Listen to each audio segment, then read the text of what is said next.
Saya Maido Pelfrina pamit undur diri. Sampai jumpa.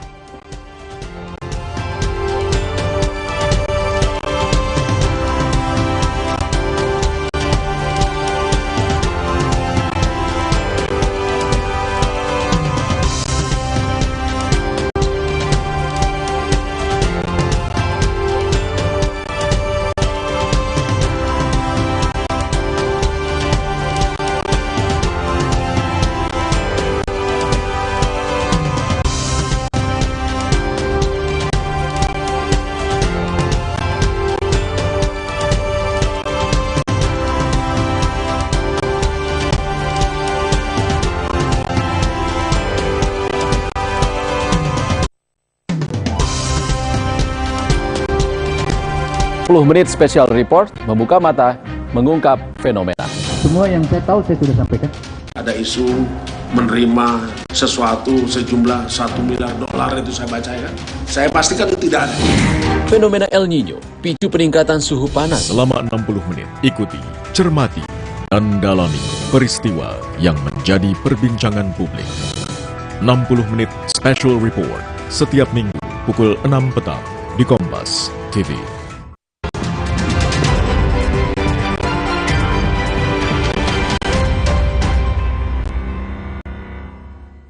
Saya Tifal Solesa dalam Kompas Update, Saudara. PT KAI Divre 3 Palembang, Sumatera Selatan mencatat penjualan tiket masa liburan Natal dan Tahun Baru mencapai 84%. KAI Divre 3 mencatat penjualan tiket di masa Nataru mencapai 84% dan menambah jumlah 700 tiket tambahan menjadi total 43.400 tiket untuk libur Nataru kali ini. Bahkan penambahan satu gerbong untuk kereta komersil relasi Kertapati Lubuk Linggau. KAI Divre 3 mengoperasikan 2 kereta ekonomi KA Bukit Srelo relasi Kertapati Lubuk Linggau, KA Raja Basa relasi Kertapati Tanjung Karang, dan 1 kereta komersial KA Sindang Marga relasi Kertapati Lubuk Linggau. Tiket untuk tahun ini ada peningkatan dari tahun yang lalu sekitar 700 seat yang kita siapkan dari 42.000 menjadi 43.400-an. Ini sudah terjual 84% dari masa 18 hari masa posko. Ada penambahan gerbong nggak, Pak? Kita hanya maksimalkan untuk kereta api komersil dengan menambah 1 gerbong di kereta api komersil. Saya dan Audrey Chandra akan bersama Anda dalam Kompas Petang sesaat lagi.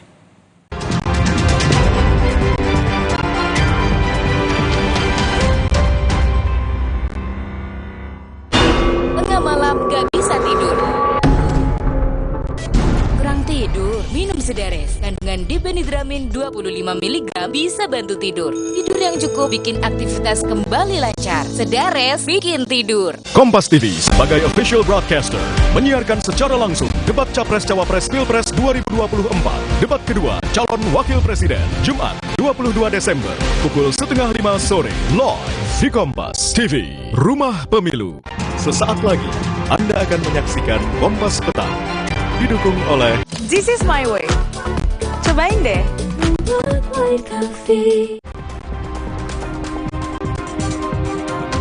Ketua Umum PAN dilaporkan Forum Umat Islam Bersatu ke Mabes Polri terkait pernyataannya yang menyinggung gerakan dan bacaan sholat yang dikaitkan dengan politik.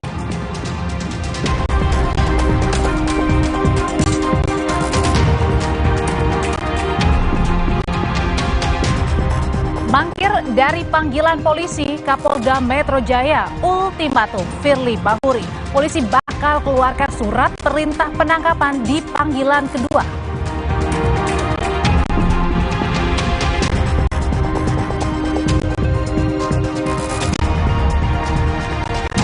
Muhaimin Iskandar, Gibran Rakabuming Raka, dan Mahfud MD saling klaim siap hadapi debat Cawapres yang digelar KPU besok malam.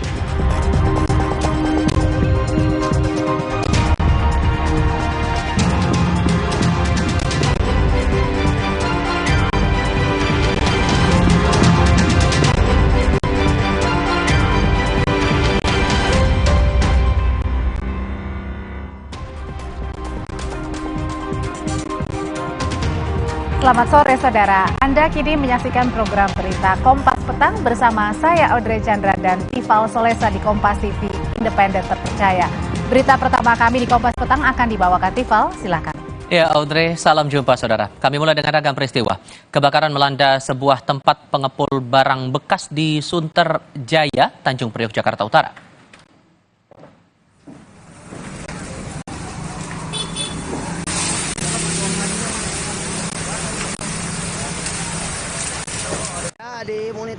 Kebakaran membakar rumah berlantai 2 yang sekaligus dijadikan pengepulan barang bekas. Pak Samsul ya, samping rumahnya Pak Haji Saroni. Diduga kebakaran dipicu korsleting listrik. Akibat kebakaran itu 1 unit mobil hangus terbakar. Kebakaran berhasil dipadamkan setelah dikerahkan puluhan personel pemadam dan 11 unit mobil pemadam.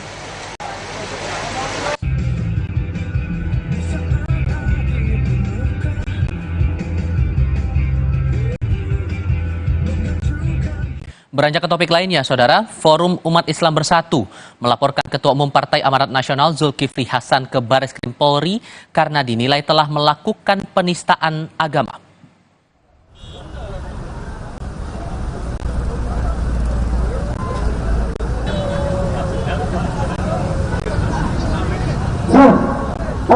Sebelum membuat laporan ke polisi, FUIB menggelar aksi di depan gedung Bareskrim Polri. Massa mengecam pernyataan Ketua Umum Partai Amanat Nasional Zulkifli Hasan soal gerakan sholat. FUIB khawatir pernyataan Zulhas dapat memicu konflik horizontal.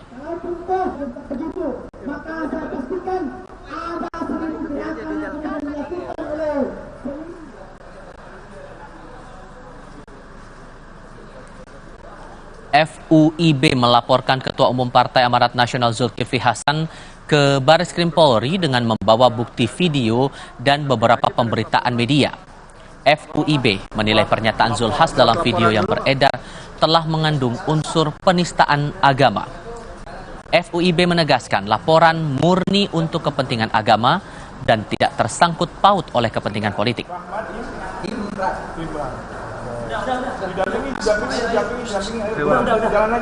Wartawan sampai sana. Iya bang. Kami berharap kepada Kapolri Listio Sigit melalui Kabareskrim agar dapat segera memproses kasus penistaan agama yang dilakukan oleh Zulkifli Hasan. Karena kalau tidak diproses, yang kita khawatirkan akan terjadi konflik horizontal di tengah masyarakat yang ada di Indonesia ini. Sehingganya sekali lagi kita sampaikan bahwa laporan yang akan dilayangkan oleh Forum Umat Islam Bersatu dan beberapa ormas yang tergabung dalam pelaporan pada hari ini agar dapat segera diproses. Ketua Umum Partai Amanat Nasional Zulkifli Hasan menyampaikan pernyataan soal gerakan sholat yang berujung polemik saat membuka acara Rakernas Asosiasi Pedagang Pasar Seluruh Indonesia di Semarang, Jawa Tengah. Selain membahas soal demokrasi dan kinerja Presiden Joko Widodo, Zulhas pun menyinggung soal perubahan sikap warga saat sholat.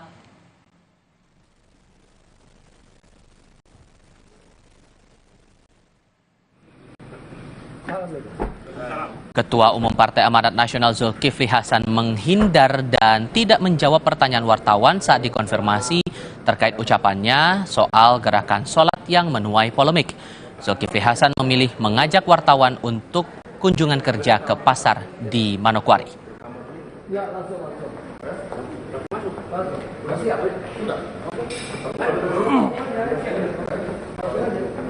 Kita ke pasar, lihat pasar yang terbakar. Pak, satu dari kami Pak, soal ucapan Bapak yang beberapa ya itu nanti lagi besok ya.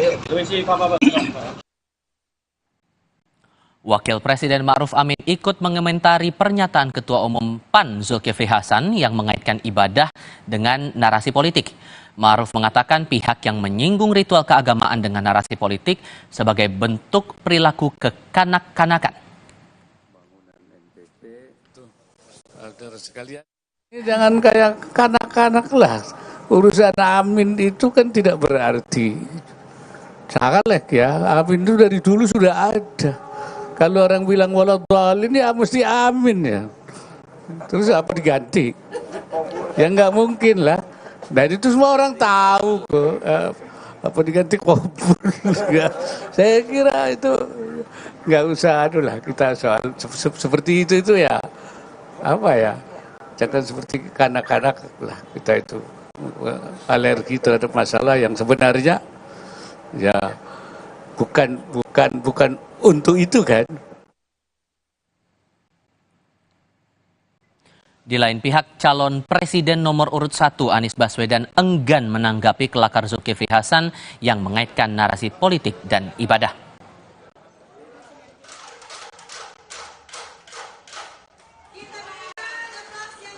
Gitu ya. Pak Anies kan akan kampanye. Nggak ada tanggapan. Pak Anies kan kampanye. Ya, terkait pelaporan Ketua Umum Partai Amanat Nasional Zulkifli Hasan ke Barreskrim Polri, kita terhubung. Kita tunggu bersama apakah laporannya diterima atau tidak, karena meskipun nanti berkas administrasi laporannya sudah dinyatakan lengkap, misalnya oleh penyidik, maka penyidik masih akan melakukan kajian untuk menentukan apakah nanti laporan ini dinyatakan layak untuk ditindaklanjuti atau tidak. Jadi kita tunggu nanti pukul berapa Forum Umat Islam Bersatu ini akan keluar dari ruang SPKT atau ruang pelaporan di Barreskrim Mabes Polri. Nah, seperti yang kita tahu, Tifal, bahwa sebelumnya beredar video viral, potongan video dari Menteri Perdagangan Zulkifli Hasan di momen Rakernas Asosiasi Pedagang Pasar Seluruh Indonesia di Semarang pada Selasa yang lalu, di mana dalam pidatonya Zulkifli Hasan ini menyampaikan bahwa saat ini banyak orang enggan mengucapkan kata amin saat bacaan surat akhir Al-Fatihah, dan kemudian juga banyak orang enggan mengacungkan satu jari pada saat tasyahud akhir, melainkan mengacungkan dua jari. Nah, hal ini dinilai oleh Forum Umat Islam Bersatu sebagai ucapan penistaan agama karena menjadikan sholat sebagai bahan kelakar atau bahan candaan. Meskipun pihak Partai Amanat Nasional melalui wakil ketua DPP-nya, Viva Yoga, juga mengklarifikasi bahwa apa yang disampaikan oleh ketua umumnya Zulkifli Hasan dalam momen tersebut justru untuk mengimbau kepada masyarakat supaya bisa menjalani pemilu dengan damai dan juga tanpa saling bermusuhan. Artinya apapun pilihan masyarakat dalam Pilpres 2024 mendatang ini jangan sampai memecah belah begitu. Nah, tapi meskipun demikian, seperti yang kita tahu, selain Forum Umat Islam Bersatu, tentu banyak pihak yang menyayangkan ucapan dari Zulkifli Hasan yang atribusinya sebagai menteri, di mana ucapannya itu memang dinilai berpotensi memprovokasi umat begitu ya, karena menarik-narik unsur agama sebagai konsumsi politik. Misalnya, kita nantikan bersama Tifal, nanti seperti apa keputusan dari Mabes Polri, apakah akan menerima laporan dari Forum Umat Islam Bersatu atau tidak. Tifal. Dari Barreskrim Mabes Polri Jakarta Selatan, Dian Silitonga melaporkan. Terima kasih. Laporan lainnya akan hadir usai jeda. Tidak hadiri pemeriksaan penyidik Polda Metro Jaya hari ini, Kapolda Metro Jaya Irjen Karyoto siapkan surat perintah membawa Ketua Nonaktif KPK yang juga tersangka pemerasan mantan Mentan Syahrul Yassin Limpo, Firly Bahuri.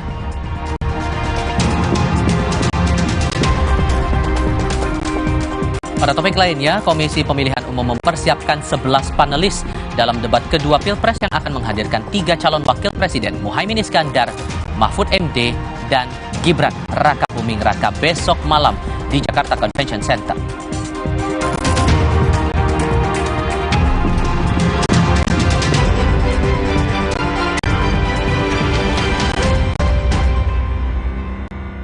This is my way. Cobain deh. Hari-hariku bersamamu.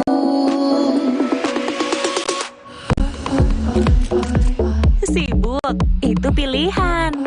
Tapi Luwak White Coffee selalu menemaniku. Luwak White Coffee. Mau tahu? This is my way. Cobain deh. Now I'm here because of Aku sih tetap latihan meski keringat bawa kuman penyebab bau badan. Karena Detol, sensasi cool 5 derajat dan perlindungan 12 jam. Segarnya bikin aku unstoppable. Berani taklukan panasmu. Mau mengiklankan usaha kamu dengan harga terjangkau? Langsung aja ke pasangiklan.com. Pasang iklan segampang upload, bayar, tayang. Ada beragam paket yang bisa kamu pilih di pasangiklan.com, mulai dari harga Rp50.000 sampai harga Rp1.000.000. Iklan kamu akan tayang di jaringan media milik Kompas Gramedia. Jadi, iklan kamu berpotensi dilihat oleh 270 juta pembaca. Di pasangiklan.com, kamu bisa memilih jenis iklan yang ingin ditayangkan. Kamu bisa memilih iklan untuk ditayangkan di website, Instagram, atau iklan baris di koran Kompas. Di pasangiklan.com, kamu nggak perlu khawatir, karena setelah iklan ditayangkan, kamu akan mendapatkan informasi mengenai perkembangan iklan berupa laporan performa untuk iklan digital dan Instagram, serta notifikasi penayangan untuk iklan baris di koran Kompas. Jadi, mau pasang iklan yang dilihat banyak orang dengan harga terjangkau? Segampang upload, bayar, lalu tayang? Tunggu apa lagi? Langsung aja ke pasangiklan.com. Mood booster favorit gue nih, mie sedap kari kental spesial. Kuahnya kental, berpadu rempah pilihan yang bikin makin sensasional. Rasanya makin spesial. Buruan cobain yang sedapnya berkari-kari dari Wings Food. Pakai motor listrik Polytron Fox R. Gak capek nyetir, gak capek ke bengkel, gak capek antri bensin. Baru motor listrik Polytron Fox R.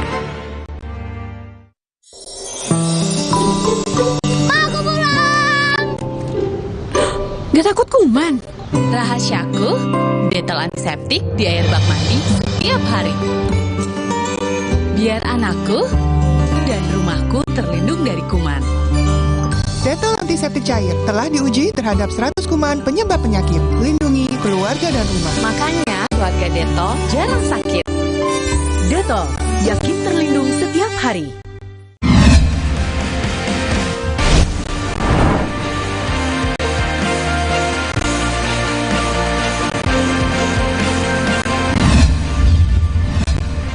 Kompas TV, Rumah Pemilu.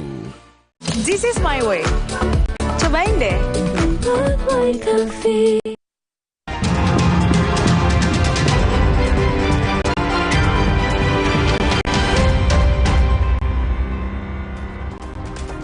Bertemu kembali, Saudara. Tidak hadiri pemeriksaan penyidik Polda Metro Jaya hari ini, Kapolda Metro Jaya Irjen Karyoto menyiapkan surat perintah membawa Ketua Nonaktif KPK yang juga tersangka pemerasan mantan Mentan Syahrul Yassin Limpo, Firly Bahuri. Hal itu akan dilakukan Kapolda Metro Jaya jika pada pemanggilan selanjutnya Firly kembali tidak hadir. Tak main-main, bahkan Polda Metro Jaya akan mengeluarkan surat penangkapan Firly. Kapolda memastikan kasus pemerasan Firly dilakukan profesional dan hati-hati. Kita lampirkan layangan kembali panggilan kedua berikut sudah disiapkan surat perintah membawa. Ya, kalau itu nggak diindahkan ya pasti kita keluarkan surat perintah menangkap. Proses berlanjut. Insya Allah dari awal saya selalu hati-hati. Saya ingatkan kepada penyidik untuk profesional. Bukan karena intervensi dari saya, mereka udah ada sistem.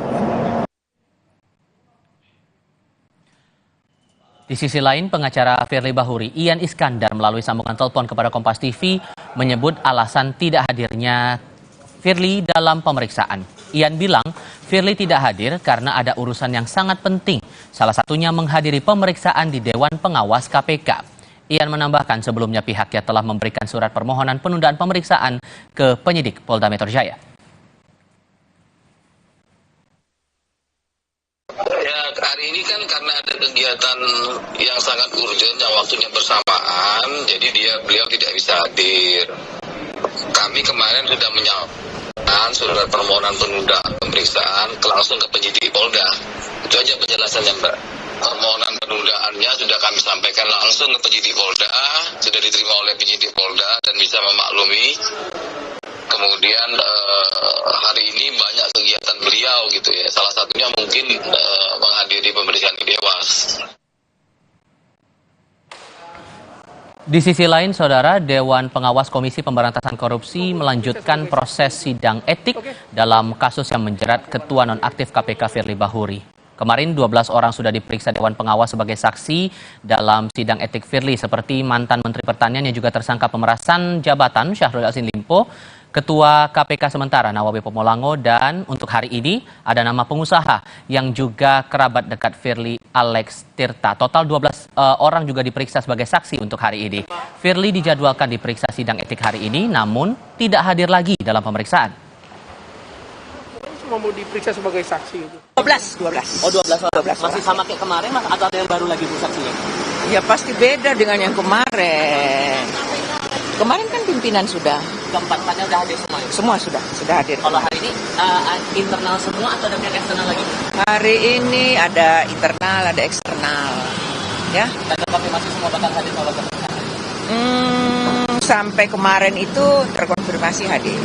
Saya belum ada konfirmasi kalau akan hadir hari ini atau tidak. Saya belum ada konfirmasi. Tidak hadir lagi, sidang tetap jalan. Sidang tetap jalan seperti biasa ya.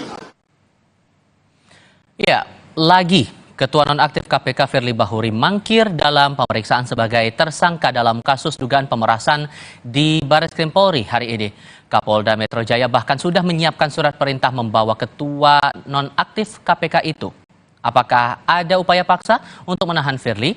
Kita akan diskusikan bersama dengan narasumber kami. Sudah terhubung saat ini anggota Komisi Kepolisian Nasional atau Kompolnas Bekto Suprapto. Pak Bekto, selamat sore Pak. Selamat sore, saya dikoreksi, saya bukan anggota Kompolnas, saya mantan anggota Kompolnas. Oke, mantan anggota Kompolnas. Terima kasih sebelumnya sudah mau bergabung bersama kami Pak Bekto. Sampai Kapolda melayangkan pernyataan, menyiapkan surat perintah membawa Firly.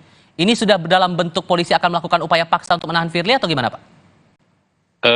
Saya menyikapinya tidak seperti itu, karena yang disampaikan Kapolda Metro Jaya adalah aturan yang ada di KUHP. Aturan di KUHP itu seorang tersangka yang dipanggil tidak datang, maka akan dipanggil dengan surat panggilan kedua, disertai dengan surat perintah membawa. Jadi ini aturan KUHP. Bukan maunya penyidik, bukan maunya Pak Kapolda Metro Jaya, atau bukan maunya siapapun, tapi KUHP yang mengatur masalah itu. Oke, tapi sampai kemudian ini terakhir juga sudah ada pernyataan dari pihak kepolisian dari Polda Metro Jaya bahwa alasan ini tidak dipandang tidak masuk akal oleh penyidik, sehingga perlu kiranya tersangka ini tetap dihadirkan untuk pemeriksaan berikutnya. Anda merasa bahwa ini ada upaya untuk menghambat proses penyidikan atau ada hal lain sebetulnya? Tidak bisa serta-merta seperti itu. Saya menganggap Pak Firly Bahuri itu purnawirawan polisi, Jenderal Bintang 3, sangat paham tentang aturan KUHP. Ya. Kita tidak tahu apa yang terjadi sehingga Pak Firly itu mangkir atau tidak bisa hadir. Kalau tidak bisa hadirnya itu punya alasan yang tepat, ya tidak masalah, penyidik perlu memerintahkan hal tersebut. Kita tidak tahu, sama-sama tidak tahu. Oke.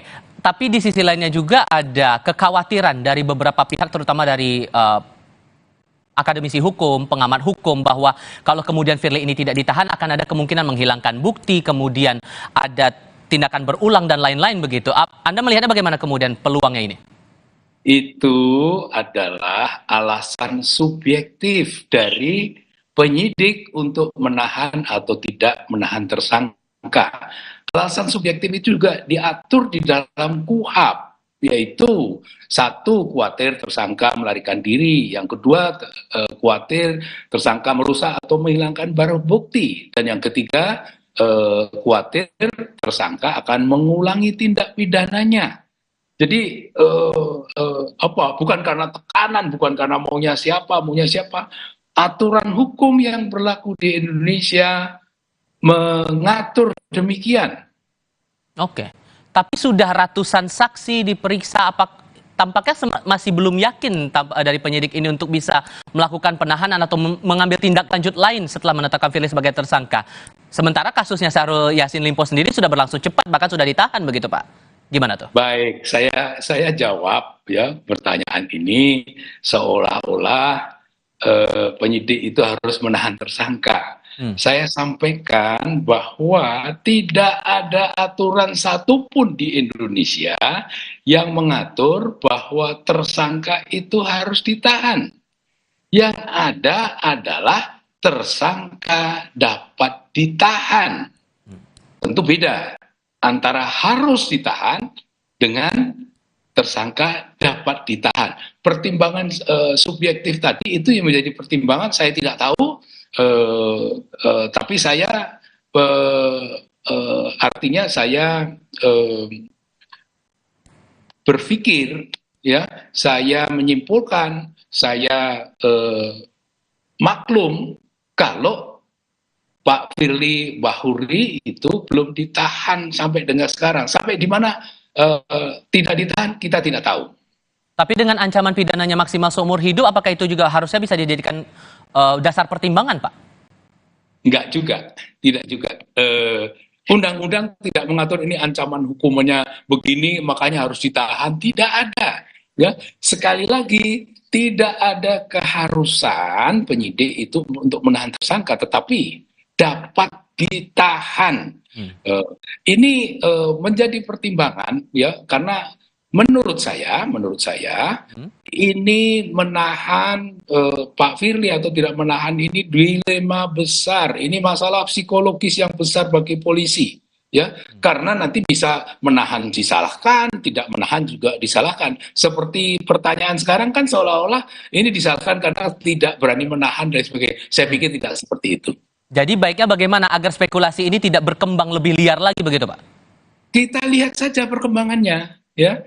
Kan ini akan dilakukan panggilan kedua dengan surat perintah membawa. Lah kita tunggu saja, karena itu aturan di dalam KUHP, aturan hukum yang berlaku untuk sistem peradilan pidana kita. Untuk tindak lanjut beracaranya berikutnya nih Pak, sebetulnya walaupun kemudian kita paham dalam KUHP juga ada dasar objektif dan dasar subjektif untuk seseorang itu bisa ditahan, dengan beberapa pertimbangan itu tadi, maka hal apa lagi yang kiranya perlu diperhatikan oleh penyidik agar jangan sampai kepastian hukum ini tidak terlihat di mata publik begitu? Yang pertama, sekarang ini kondisinya, ya, tuntutan profesionalitas penyidikan sangat tinggi, khususnya para tim penyidik yang sedang menyidik Pak Firly Bahuri, ya, karena ilmunya penyidik ini juga dimiliki oleh Pak Firly Bahuri. Pak Firly Bahuri itu juga penyidik yang hebat sehingga menjadi ketua KPK meskipun sekarang diberhentikan sementara. Jadi ilmunya sama. Ini adalah sekali lagi tuntutan profesionalitas polisi ini sangat tinggi, dan ini bagi polisi menjadi dilema besar bagi penyidik, ya, termasuk para purnawirawan Polri seperti saya ini. Karena juga tidak tahu fakta-fakta yang dimiliki, alasan Pak Firly dan sebagainya untuk tidak hadir dan sebagainya, tidak tahu. Jadi kita tunggu saja. Ini kan surat perintah membawa Pak Kapolda sudah sampaikan akan segera dikirimkan disertai dengan surat perintah membawa. Kita tunggu saja. Oke. Tapi Anda tadi sempat menyinggung juga masalah psikologis itu tadi. Masih mungkin nggak sampai sekarang itu tidak ditahan karena penyidik ini grogi menangani kasus Firly yang mana dia bintang 3 juga posisinya. Hal itu memungkinkan terjadi atau tidak sih Pak sebetulnya? Semuanya mungkin terjadi. Ditahan bisa terjadi, tidak ditahan bisa terjadi. Kalau kita bicara tentang probabilitas, kemungkinan terjadi, ya ini 50-50, 50-50 gitu kemungkinannya. Kita tunggu saja. Dan berkas juga sudah dilemparkan ke kejaksaan, tapi kemudian Firly belum juga ditahan. Menurut Anda apakah nanti bisa menghambat proses peradilannya nanti? Tidak sama sekali. Ya, Polri ini sudah tua, Polri itu sudah banyak mengalami perkara-perkara besar dan nanti akan berjalan sesuai waktunya. Kan ini kan juga proses penyidikan nanti dilanjutkan dengan penuntutan. Kita menunggu berkas perkara yang sedang diperiksa oleh jaksa penuntut umum ini sudah memenuhi syarat atau tidak. Nanti kalau memenuhi syarat akan diberikan surat pemberitahuan bahwa penyidikan sudah lengkap. Kalau dinilai belum lengkap, nanti akan dikembalikan disertai dengan penjelasan. Kurang ini, kurang itu, sebaiknya penyidik melakukan ini, itu, dan sebagainya. Kita sabar saja. Untuk menunggu, ini sedang berproses. Oke, tapi kemudian sudah ada janji bahwa dari pihak Polda Metro Jaya akan melayangkan panggilan berikutnya. Kalau kemudian terpenuhi, apakah Firly patut untuk langsung ditahan atau gimana, Pak? Bolak-balik itu lagi. Tidak ada keharusan untuk menahan, tapi dapat ditahan. Ya, ini harus diketahui dengan pasti. Beda antara harus ditahan dengan dapat ditahan. Ini berbeda sama sekali. Oke, karena peluang itu juga sudah tertuang dalam Kitab Undang-Undang Hukum Acara Pidana. Pak Bekto, terima kasih banyak sudah mau berbagi perspektif bersama kami kali ini. Sehat selalu untuk Anda, Pak. Selamat sore. Terima kasih, selamat sore. Laporan berikutnya akan hadir untuk Anda sebentar lagi. Termasuk salah satunya soal Capres nomor urut 3, Ganjar Pranowo, yang menyebut ada indikator era seperti di masa Orde Baru. Kini yang muncul kembali.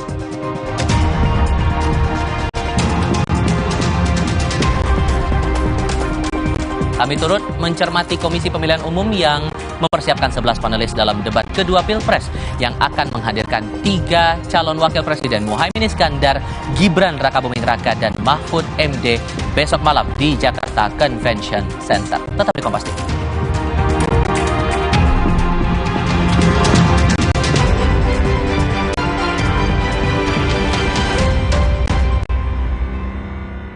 This is my way. Cobain deh.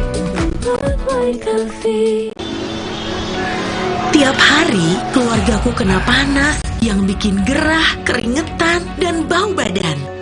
Mereka perlu yang seger. Mandi pakai Dettol. Segarnya mint dan jeruk yuzu berikan sensasi 5 derajat lebih dingin dan lindungi dari kuman penyebab bau badan. Dettol, perlindungan dengan sensasi 5 derajat lebih dingin.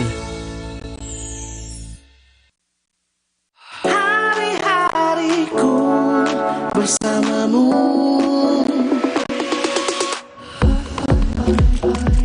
Sibuk, itu pilihan. Tapi Luwak White Coffee selalu menemaniku. Luwak White Coffee. Mau tahu? This is my way. Cobain deh. Luwak White Coffee. Now I'm here because of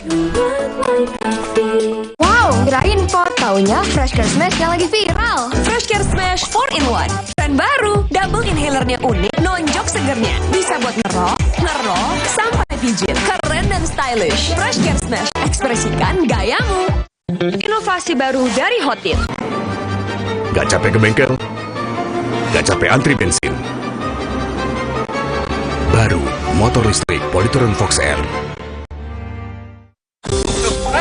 Berita palsu memicu polarisasi dalam masyarakat, kehilangan kepercayaan, dan terjadi gejolak sosial. Polri presisi sebagai cooling system mengantisipasi penyebaran konten hoax.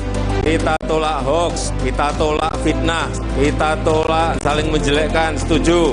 Stop hoax, saring sebelum sharing. Cermat dan bijaklah dalam menerima dan membagikan informasi. Salam presisi. Ketahui visi misi, program kerja, dan kompetensi para Capres-Cawapres dalam rangkaian debat Capres-Cawapres Pilpres 2024. Live di Kompas TV, Rumah Pemilu. This is my way. Cobain deh.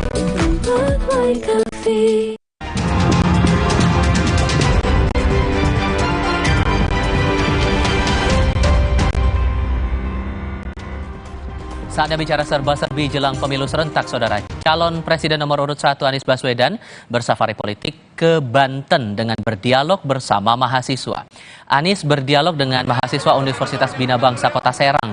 Kepada mahasiswa, Anies berbicara soal perubahan dari banyak sisi, antara lain keadilan, pemakmuran rakyat, pendidikan, dan transportasi. Lalu mengapa banyak yang berubah armadanya? Ketika mereka dapat kontrak yang pasti, mereka bisa melakukan pekerjaan armada. Angkotnya sekarang di Jakarta pada pakai AC, bukan disuruh pakai AC, karena mereka sudah punya pendapatan yang baik, mereka ingin memberikan pelayanan yang lebih baik, akhirnya angkotnya pakai AC. Kita ke kandidat berikutnya. Dalam deklarasi Aliansi Tionghoa Indonesia, Capres nomor urut 2, Prabowo Subianto, yang hadir dalam acara tersebut berharap semua pihak tetap menjaga pesta demokrasi berlangsung aman dan damai. Dalam acara itu ada 20 perwakilan Aliansi Tionghoa yang mendeklarasikan dukungan kepada pasangan Prabowo Gibran dalam Pilpres 2024. Saya tadi mengucapkan terima kasih dukungan mereka ya. Aliansi Tionghoa Indonesia, saya sampaikan saya besar hati dukungan, kita terima dukungan dari semua elemen, semua bagian dari Indonesia. Saya tegaskan kita perlu persatuan, kerukunan, berpikir baik, berpikir positif. Indonesia berada dalam keadaan yang sangat memungkinkan kita lompat menjadi negara hebat. Kandidat berikutnya, Capres nomor urut 3, Ganjar Pranowo menyebut ada indikator era seperti di masa Orde Baru yang kini muncul kembali. Ganjar menyinggung Orde Baru dalam acara deklarasi kantor Seknas Barisan Advokasi Keadilan Indonesia Ganjar Mahfud atau Bakigama di Mampang, Jakarta Selatan. Ganjar menyebut sejumlah indikator yang menumbangkan Orde Baru kini kembali muncul, antara lain masalah kebebasan berpendapat dan ketidakadilan. Saya sudah mendapatkan banyak laporan. Kawan media menyampaikan sesuatu, hari ini diperiksa. Ada orang berdatangan menyampaikan sikap, dia diperiksa. Ada orang yang bersuara mengekspresikan pendapat, diperiksa. Rasa-rasanya ingatan kita tidak hilang. Orde Baru runtuh karena situasi kondisi seperti itu, dan mahasiswa bergerak untuk mengawal reformasi itu. Sayang, rasa-rasanya indikator itu muncul kembali. Kami turut menyoroti pernyataan Putri Wakil Presiden Ma'ruf Amin, Siti Nur Aziza Ma'ruf, yang menyatakan dukungannya untuk pasangan Capres-Cawapres Ganjar Pranowo Mahfud MD. Ganjar Pranowo disebut dukungan Putri Wakil Presiden Ma'ruf Amin, Siti Nur Azizah, yang tergabung dalam Barisan Advokasi Keadilan Indonesia atau Bakigama sebagai energi baru. Di depan Ganjar, Siti Nur Azizah mengaku bangga Capres dan Cawapres yang ia dukung merupakan sarjana hukum. Saya ingin mengajak semuanya untuk sama-sama mendukung ya, pasangan yang saya kira sangat lengkap ya, kapasitasnya, integritasnya. Yang juga sangat kita banggakan, beliau-beliau adalah semuanya ini adalah sarjana hukum. Dukungan Bu Azizah, terima kasih. Ya, saya juga pernah sowan ke Yai Ma'ruf Amin, kami mendapatkan banyak nasihat, dan sekarang putrinya bersama kami, tentu kami sangat senang karena ini bagian dari energi kita. Apalagi beliau dari Banten, penting, penting buat kami. Mendukung Capres juga dinyatakan Wakil Presiden ke-10 dan ke-12 Republik Indonesia Yusuf Kala saat hadir dalam acara silaturahmi Presidium Gerakan Rakyat Sulawesi Selatan Timnas Amin di Makassar. JK menyatakan mendukung pasangan Anies Baswedan Muhaimin Iskandar dalam Pilpres 2024. Menurut JK, Anies merupakan calon pemimpin yang kredibel. Selain itu, JK juga menyebut Anies merupakan salah satu anak didiknya dalam pendidikan politik. Boleh bilang saya mengajarkan politik Anies. Dulu di Universitas Paramadina, dia cuma kita makan siang sama-sama. Dan saya memberikan mereka isu-isu dan pengalaman dunia tiap minggu. Dari situ saya mengerti bahwa Anies cepat memiliki persoalan. Memiliki dasar pengetahuan. Kedua, pada masa datang tidak mudah mencari seorang presiden. Kalau presidennya tidak tangguh, akan sulit. Dunia lebih sulit. Saudara, debat kedua Pilpres yang akan menghadirkan 3 calon wakil presiden, Muhaimin Iskandar, Gibran Rakabuming Raka, dan Mahfud MD digelar besok malam di Jakarta Convention Center. Ketua Komisi Pemilihan Umum Hashim Asy'ari menyatakan telah menyiapkan 11 panelis untuk debat kedua besok. Seperti debat pertama, debat akan dimulai pukul 7 malam waktu Indonesia Barat. Tema debat cawapres besok yakni soal ekonomi, keuangan, investasi, pajak, dan pengelolaan APBN/APBD. Ini bahannya ya. Sebagaimana yang sudah saya sampaikan tadi, saya ulangi lagi bahwa debat akan dilakukan di Jakarta Convention Center atau JCC Jakarta Jumat besok tanggal 22 Desember 2023 jam 19 waktu Indonesia Barat. Nah, untuk debat yang kedua ini KPU juga telah menetapkan 11 nama panelis yang akan merumuskan sejumlah pertanyaan. Kita tinjau arena debat untuk saat ini, saudara. Jelang debat cawapres besok malam, persiapan venue di Jakarta Convention Center terus berlangsung. Berbeda dengan debat pertama, pada debat besok malam, calon wakil presiden akan berdiri di depan podium.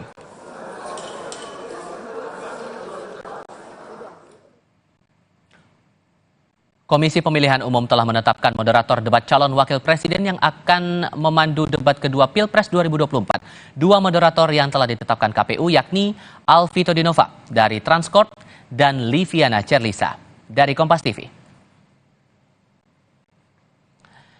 Debat perdana calon wakil presiden Jumat besok merupakan debat kedua dalam rangkaian debat Capres-Cawapres pemilihan presiden 2024. Debat akan diikuti oleh 3 orang cawapres, yakni Cawapres nomor urut 1 Muhaimin Iskandar, Cawapres nomor urut 2 Gibran Rakabuming Raka, dan Cawapres nomor urut 3 Mahfud MD. Kita tinjau langsung dari arena debat di Jakarta Convention Center, JCC Senayan Jakarta. Sudah bergabung saat ini Alvania Rizky. Alva, cerita lebih banyak sejauh ini persiapan akhir jelang debat cawapres besok malam sematang apa?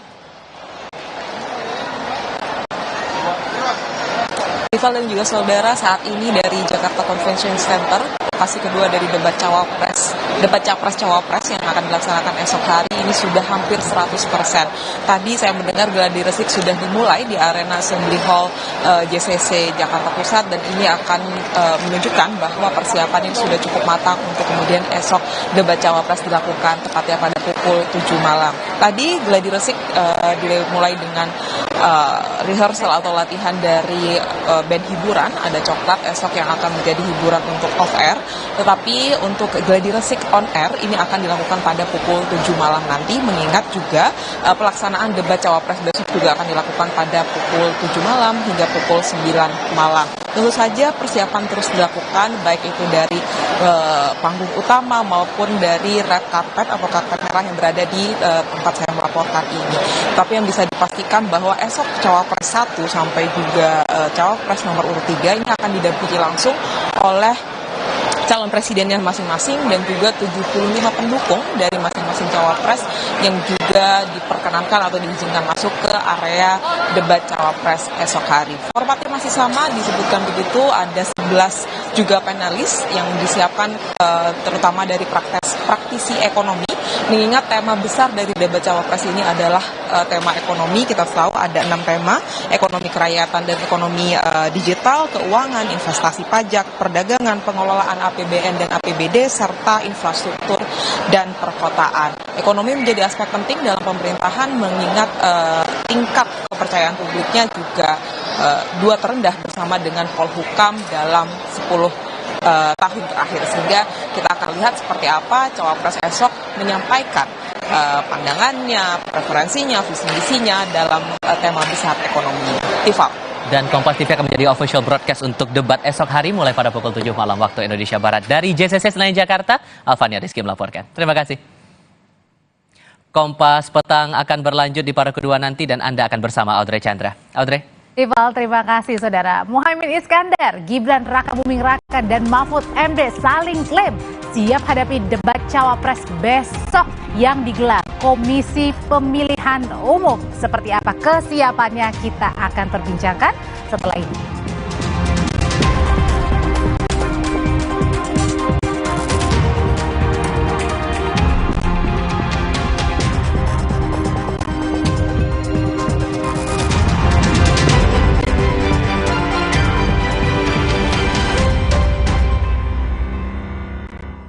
my way. Cobain deh. Prenagen kaya akan protein, omega 3, dan kalsium. Penting untuk pembentukan organ tubuh bayi. Minum selama hamil 9 bulan. Prenagen.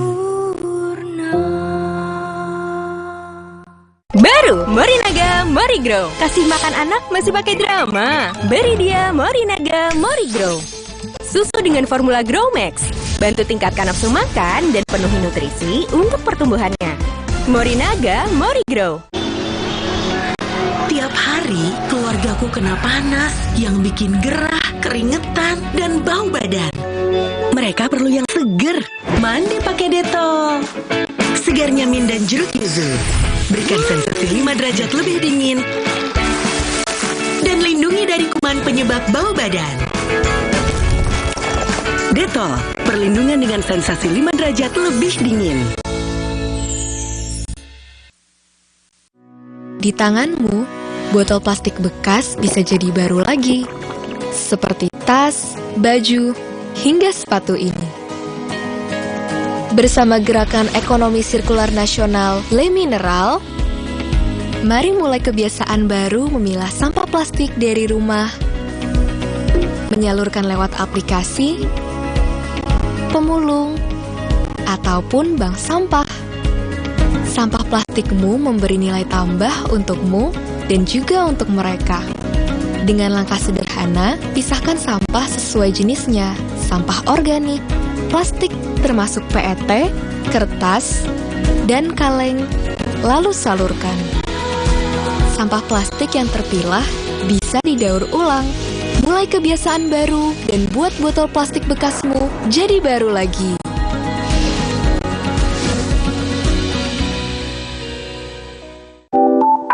Aku dulu pakai deterjen bubuk. Jadi walaupun baju bersih tapi tangan aku kasar. Enggak, aku nggak mau. Deterjen itu terbuat dari tumbuhan, terus sertifikasi internasional. Cucian bersih, wangi, terus tangan tetap lembut. Udah, pindah aja ke Deterjen. Aqua percaya akan keajaiban alam. Maka, kami tidak menggunakan galon sekali pakai. Galon kami disanitasi dengan seksama sebelum diisi ulang. Aqua 100% murni. Bersamamu.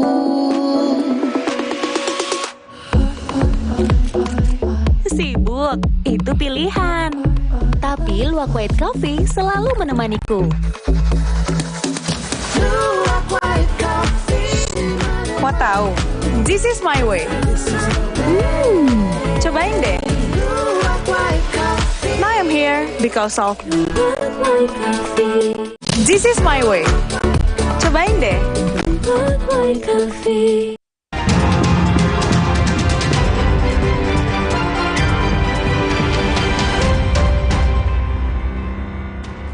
Wakil Ketua Dewan Pakar Tim Kampanye Nasional TKN Prabowo Gibran, Budiman Sujatmiko menyebut tema debat calon wakil presiden pertama besok merupakan hal-hal yang dikuasai Gibran Rakabuming Raka. Budiman jelaskan tema debat cawapres perdana mengenai ekonomi, keuangan hingga pengelolaan APBD sangat dikuasai Gibran sehingga tidak terlalu cemas dalam menghadapinya. Dewan Pakar TKN pun telah menyusun hasil rapat dan diserahkan kepada Gibran. Setelah itu, Gibran akan melakukan pertemuan dengan tim Dewan Pakar TKN di Jakarta untuk mematangkan persiapan. Kalau kami sendiri tidak terlalu cemas karena kebetulan tema debatnya itu adalah tentang perpajakan, keuangan, ekonomi digital, investasi, APBD. Itu makanan sehari-harinya Mas Gibran, itu sarapan paginya Mas Gibran, itu makan siangnya Mas Gibran, itu makan malamnya Mas Gibran. Jadi bagi kami, Mas Gibran punya pengalaman untuk itu, memang baru skala Solo. Tugas kami Dewan Pakar adalah memberikannya proyeksi nasional, bahwa apa yang sudah menjadi metode kerjanya di Solo bisa diproyeksikan, di skala besarkan ke tingkat nasional. Jadi saya kira cara kerja, cara berpikir yang jadi tema debat kedua ini atau tema debat cawapres pertama ini sangat Gibran banget lah tema-temanya, ya. Saya kira itu.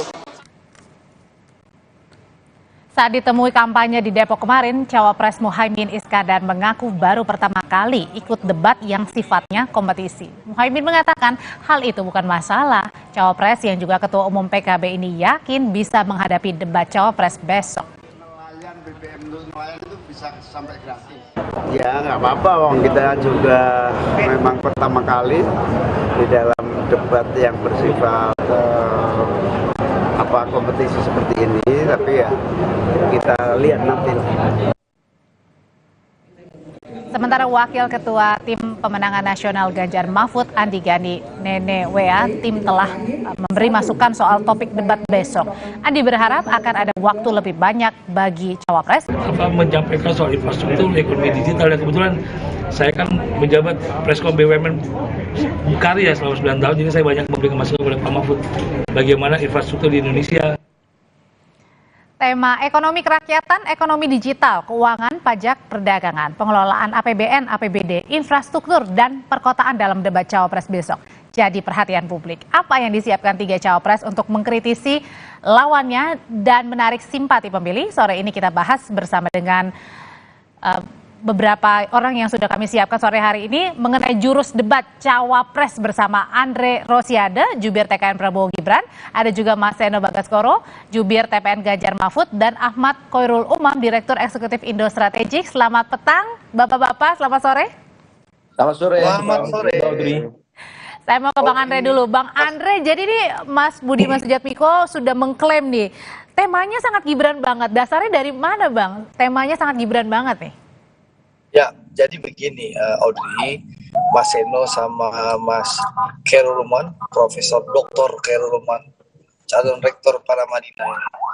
Jadi memang kenapa Mas Budiman Sujatmiko bilang, menyatakan bahwa ini temanya Mas Gibran banget, karena memang sebentar, saya di atas mobil, saya lagi sekeliling, karena memang temanya itu kan kalau kita baca adalah ekonomi digital, keuangan, pajak, perdagangan, pengelolaan APBN, APBD, infrastruktur, dan perkotaan. Ya inilah makanan sarapan Mas Gibran sehari-hari waktu menjadi wali kota Solo. Dan kalau kita lihat ya, Mas Gibran itu ya selama jadi wali kota Solo kan punya prestasi yang luar biasa. Contoh ya, saya kasih contoh nih supaya kita bicara. PBB saja memberikan pengakuan PBB untuk penanganan COVID. Mas Gibran itu menerima undangan dari Presiden Dewan Ekonomi dan Sosial ECOSOC PBB di New York ya, di mana ia menceritakan keberhasilan Solo dalam memperkuat UMKM melalui digitalisasi selama pandemi COVID-19. Kepemimpinannya dalam hal ini mendapat pujian dari PBB, menjadikan Solo sebagai contoh. Dalam berarti tema ekonomi, APBN, APBD ini bisa dibilang menguntungkan Cawapres Gibran, Bang? Ya tentu, Mas Gibran kan sudah berpengalaman mengurus APBN, APBD, bagaimana berkoordinasi dengan pemerintah pusat, memastikan dukungan APBN untuk pemerintah Solo. Makanya saya belum selesai. Lalu kita lihat bagaimana saat ini Solo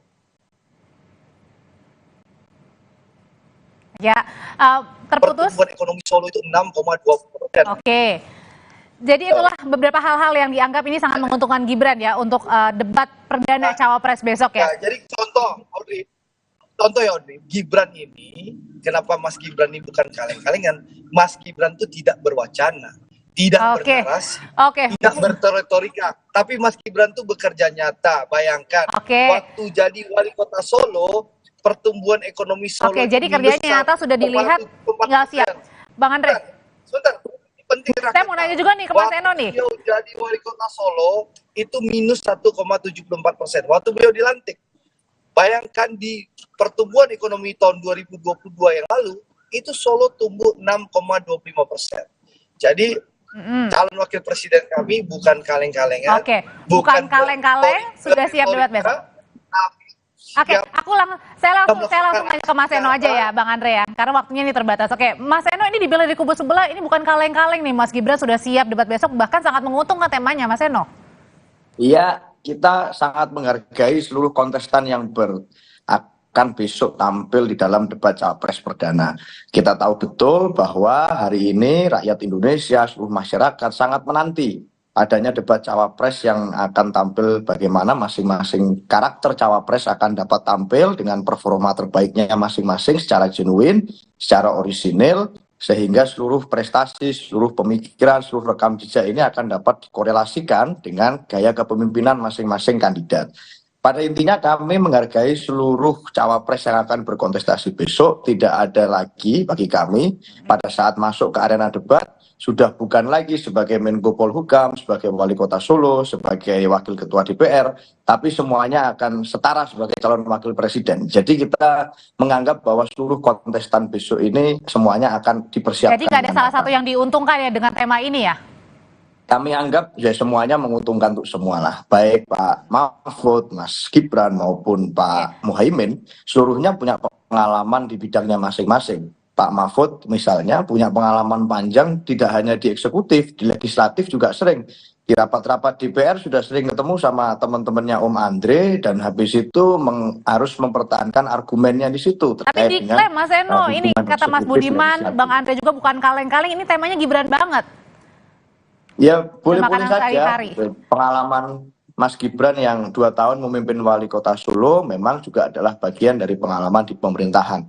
Nah Pak Mahfud memang juga punya pengalaman di pemerintahan puluhan tahun. Di legislatif pernah, di yudikatif pernah, di eksekutif pernah. Jadi Pak Mahfud punya satu strong point yaitu bahwa pertumbuhan ekonomi. Tapi kalau untuk sektor ekonomi kan biasanya Pak Mahfud lebih ke politik, ke hukum. Ya. Makanya Mbak Audrey dalam Pak Mahfud besok menyampaikan, Pak Mahfud ini kan terkenal selama ini sebagai pendekar hukum hingga hari ini. Nah, tidak ada pertumbuhan ekonomi yang dapat berkembang dengan pesat kalau tidak dilandasi dengan kepastian akan kepastian akan regulasi yang aman, yang nyaman bagi seluruh investor, seluruh pelaku UMKM, seluruh penegak hukum. Kalau ininya dapat ditegakkan dengan baik, supremasi hukumnya berjalan dengan baik, maka pertumbuhan ekonomi dan iklim usaha juga akan berkembang. Artinya paralel ya antara hukum dan ekonomi ya. Oke, paralel. Saya mau ke Mas Umam. Mas Umam memang benar yang paling diuntungkan untuk debat Cawapres besok temanya karena tentang ekonomi APBN APBD itu adalah Mas Gibran, Cawapres nomor urut 2. Ya, ada 2 sudut pandang Mbak Audrey. Pertama, tentu yang disampaikan oleh Bapak calon terkuat Gubernur Sumatera Barat, Pak Andre Rosiade itu adalah sebuah ekspresi kepercayaan diri dari teman-teman di kubu 02 bahwa secara tema ketika bicara tentang ekonomi kerakyatan, ekonomi digital, kemudian bicara investasi, kemudian perdagangan, itu memang lebih identik dan memiliki kedekatan dengan aspek pemerintahan daerah. Nah, di dalam konteks ini, di antara 3 kontestan yang ada, memang Gibran adalah kontestan yang saat ini atau setidaknya memiliki pengalaman untuk fokus di dalam konteks tata kelola pemerintahan lokal, sehingga isu-isu local good governance itu bisa dikuasai dengan baik.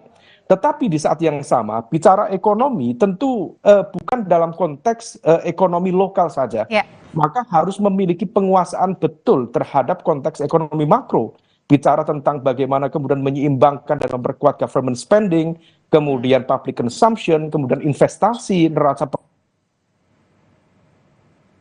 Oke, terputus Mas Umam. Ini, ya maka di dalam konteks ini harus betul-betul memiliki satu kapasitas penjelasan yang bisa difokuskan. Dan satu hal terkait dengan kejelasan sikap dan posisi. Nah, kalau misal kemudian Gibran, saya yakin akan mencoba untuk fokus dalam konteks penguatan ekonomi lokal, kemudian tadi tata kelola pemerintahan daerah, tetapi di saat yang sama para challengernya, terutama dari 01 misalnya, termasuk dari 03, 01 besar kemungkinan akan fokus pada konteks kritik terhadap agenda pembangunan ekonomi pemerintahan Jokowi selama ini. Janji tentang kedaulatan pangan yang kemudian isu food estate akan tentunya akan dimainkan, kemudian janji pertumbuhan ekonomi 7-8% yang ternyata per hari ini stagnan di angka 5%, kemudian pembangunan infrastruktur yang dianggap tidak memberikan keuntungan kepada kelompok menengah bawah. Nah, itu semua harus diantisipasi betul, terutama oleh kubu keberlanjutan. Yang menjadi penting untuk Mas Seno adalah posisi Pak Ganjar harus clear di dalam konteks memberikan dukungan dan juga kritikan supaya kemudian tidak mengambang. Nah, disinilah kemudian menjadi penting untuk mengkonsolidasikan basis pemilih yang selama ini sudah digarap dengan baik. Oke, karena pertanyaannya gini, Bang Andre, Mas Eno dan juga Mas Umam. Tadi kan klaim nih, kalau misalnya ini temanya Gibran banget deh. Tapi kan sebelumnya dari kubu sebelah, teman-teman dari PKS bilang ini lawan terberat pada saat debat cawapres bagi Caimin adalah Pak Mahfud begitu. Nah, gimana nih tanggapannya dengan klaim ini? Nanti usai jeda, nanti Mas Andre dan juga Mas Eno serta Mas Umam akan menjawabnya. Tetaplah di Kompas Petang.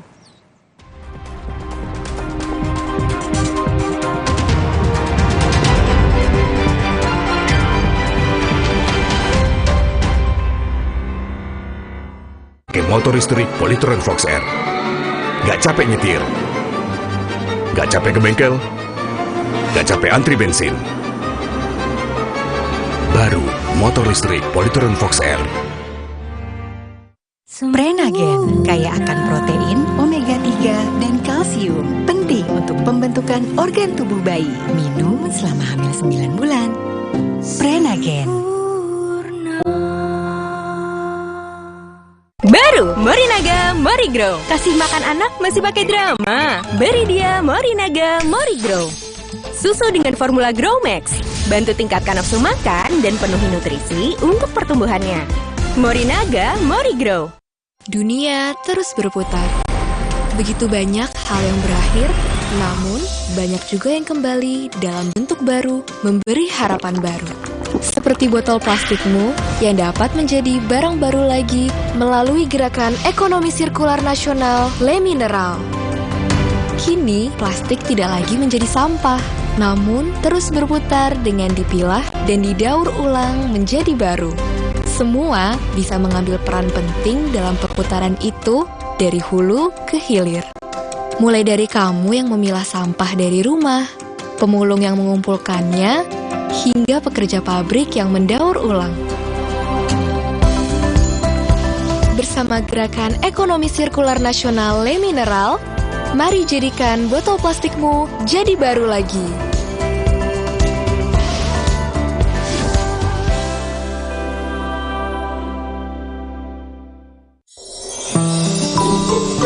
Aku pulang! Gak takut kuman? Rahasiaku, Dettol antiseptik di air bak mandi setiap hari. Biar anakku dan rumahku terlindung dari kuman. Dettol antiseptik cair telah diuji terhadap 100 kuman penyebab penyakit. Lindungi keluarga dan rumah. Makanya warga Dettol jarang sakit. Dettol, yakin terlindung setiap hari. Hari-hariku bersamamu. Sibuk, itu pilihan. Tapi Luwak White Coffee selalu menemaniku. Mau tahu? This is my way. Cobain deh. Now I'm here because of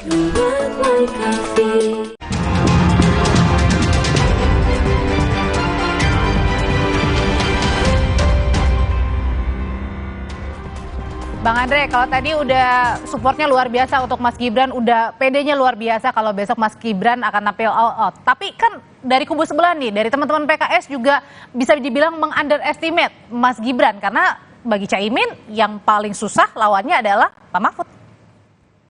Ya, kalau kita berretorika bualan kan semua juga bisa. Nanti kan bisa dibuktikan besok hari. Apalagi kita tahu ya, komitmen Prabowo dan Gibran bagaimana menyelanjutkan keberhasilan Pak Jokowi. Saya bisa banyak cerita ya. Bagaimana PDB kita yang mencapai 1,4 triliun US dollar itu tertinggi sepanjang sejarah. GNI per kapita kita tertinggi sepanjang sejarah. Jumlah penduduk miskin kita terendah sepanjang sejarah. Artinya neraca dagang kita tertinggi sepanjang sejarah. Cadangan devisa kita tertinggi sepanjang sejarah. Pertumbuhan ekonomi kita kedua tertinggi di antara negara. Yang artinya Bang, dikaitkan sama debat cawapres ya Mas Gibran. Tingkat inflasi kita salah satu yang terendah di antara negara G20. Dan utang pemerintah terendah di antara negara G20. Jadi apa? Keberhasilan dan fondasi yang telah diletakkan oleh Pak Jokowi itu yang disampaikan oleh Mas Gibran. Bahwa kami Prabowo Gibran merupakan keberlanjutan dari pemerintahan Pak Jokowi. Tapi kan besok yang ditunggu ini adalah penampilan Mas Gibran nih, karena kan dalam debat-debat yang diadakan publik Mas Gibran juga nggak muncul. Makanya tadi klaim dari teman-teman PKS yang menjadi lawan berat adalah Pak Mahfud bagi Caimin. Audrey, nggak apa-apa. Orang underestimate nggak masalah. Mas Gibran dianggap underdog tidak ada masalah. Tapi insya Allah nanti akan ada kejutan. Percayalah, efek kejut yang bikin pemilih milenial, Gen Z dan Mama akan bilang, wow, ternyata Gibran top gitu. Dan insya Allah dengan hasil debat besok malam, insya Allah itu survei Pak Prabowo dan Mas Gibran yang sekarang 46%, insya Allah awal Januari tembus di 51%. Sehingga satu putaran insya Allah keniscayaan. Oke, pede banget tuh Mas Eno, Bang Andre. Iya. Ya dong. Iya. Kalau nggak pede nggak mungkin dong. Kami milih Mas Gibran jadi wakil kami gitu loh. Oke, Mas Eno.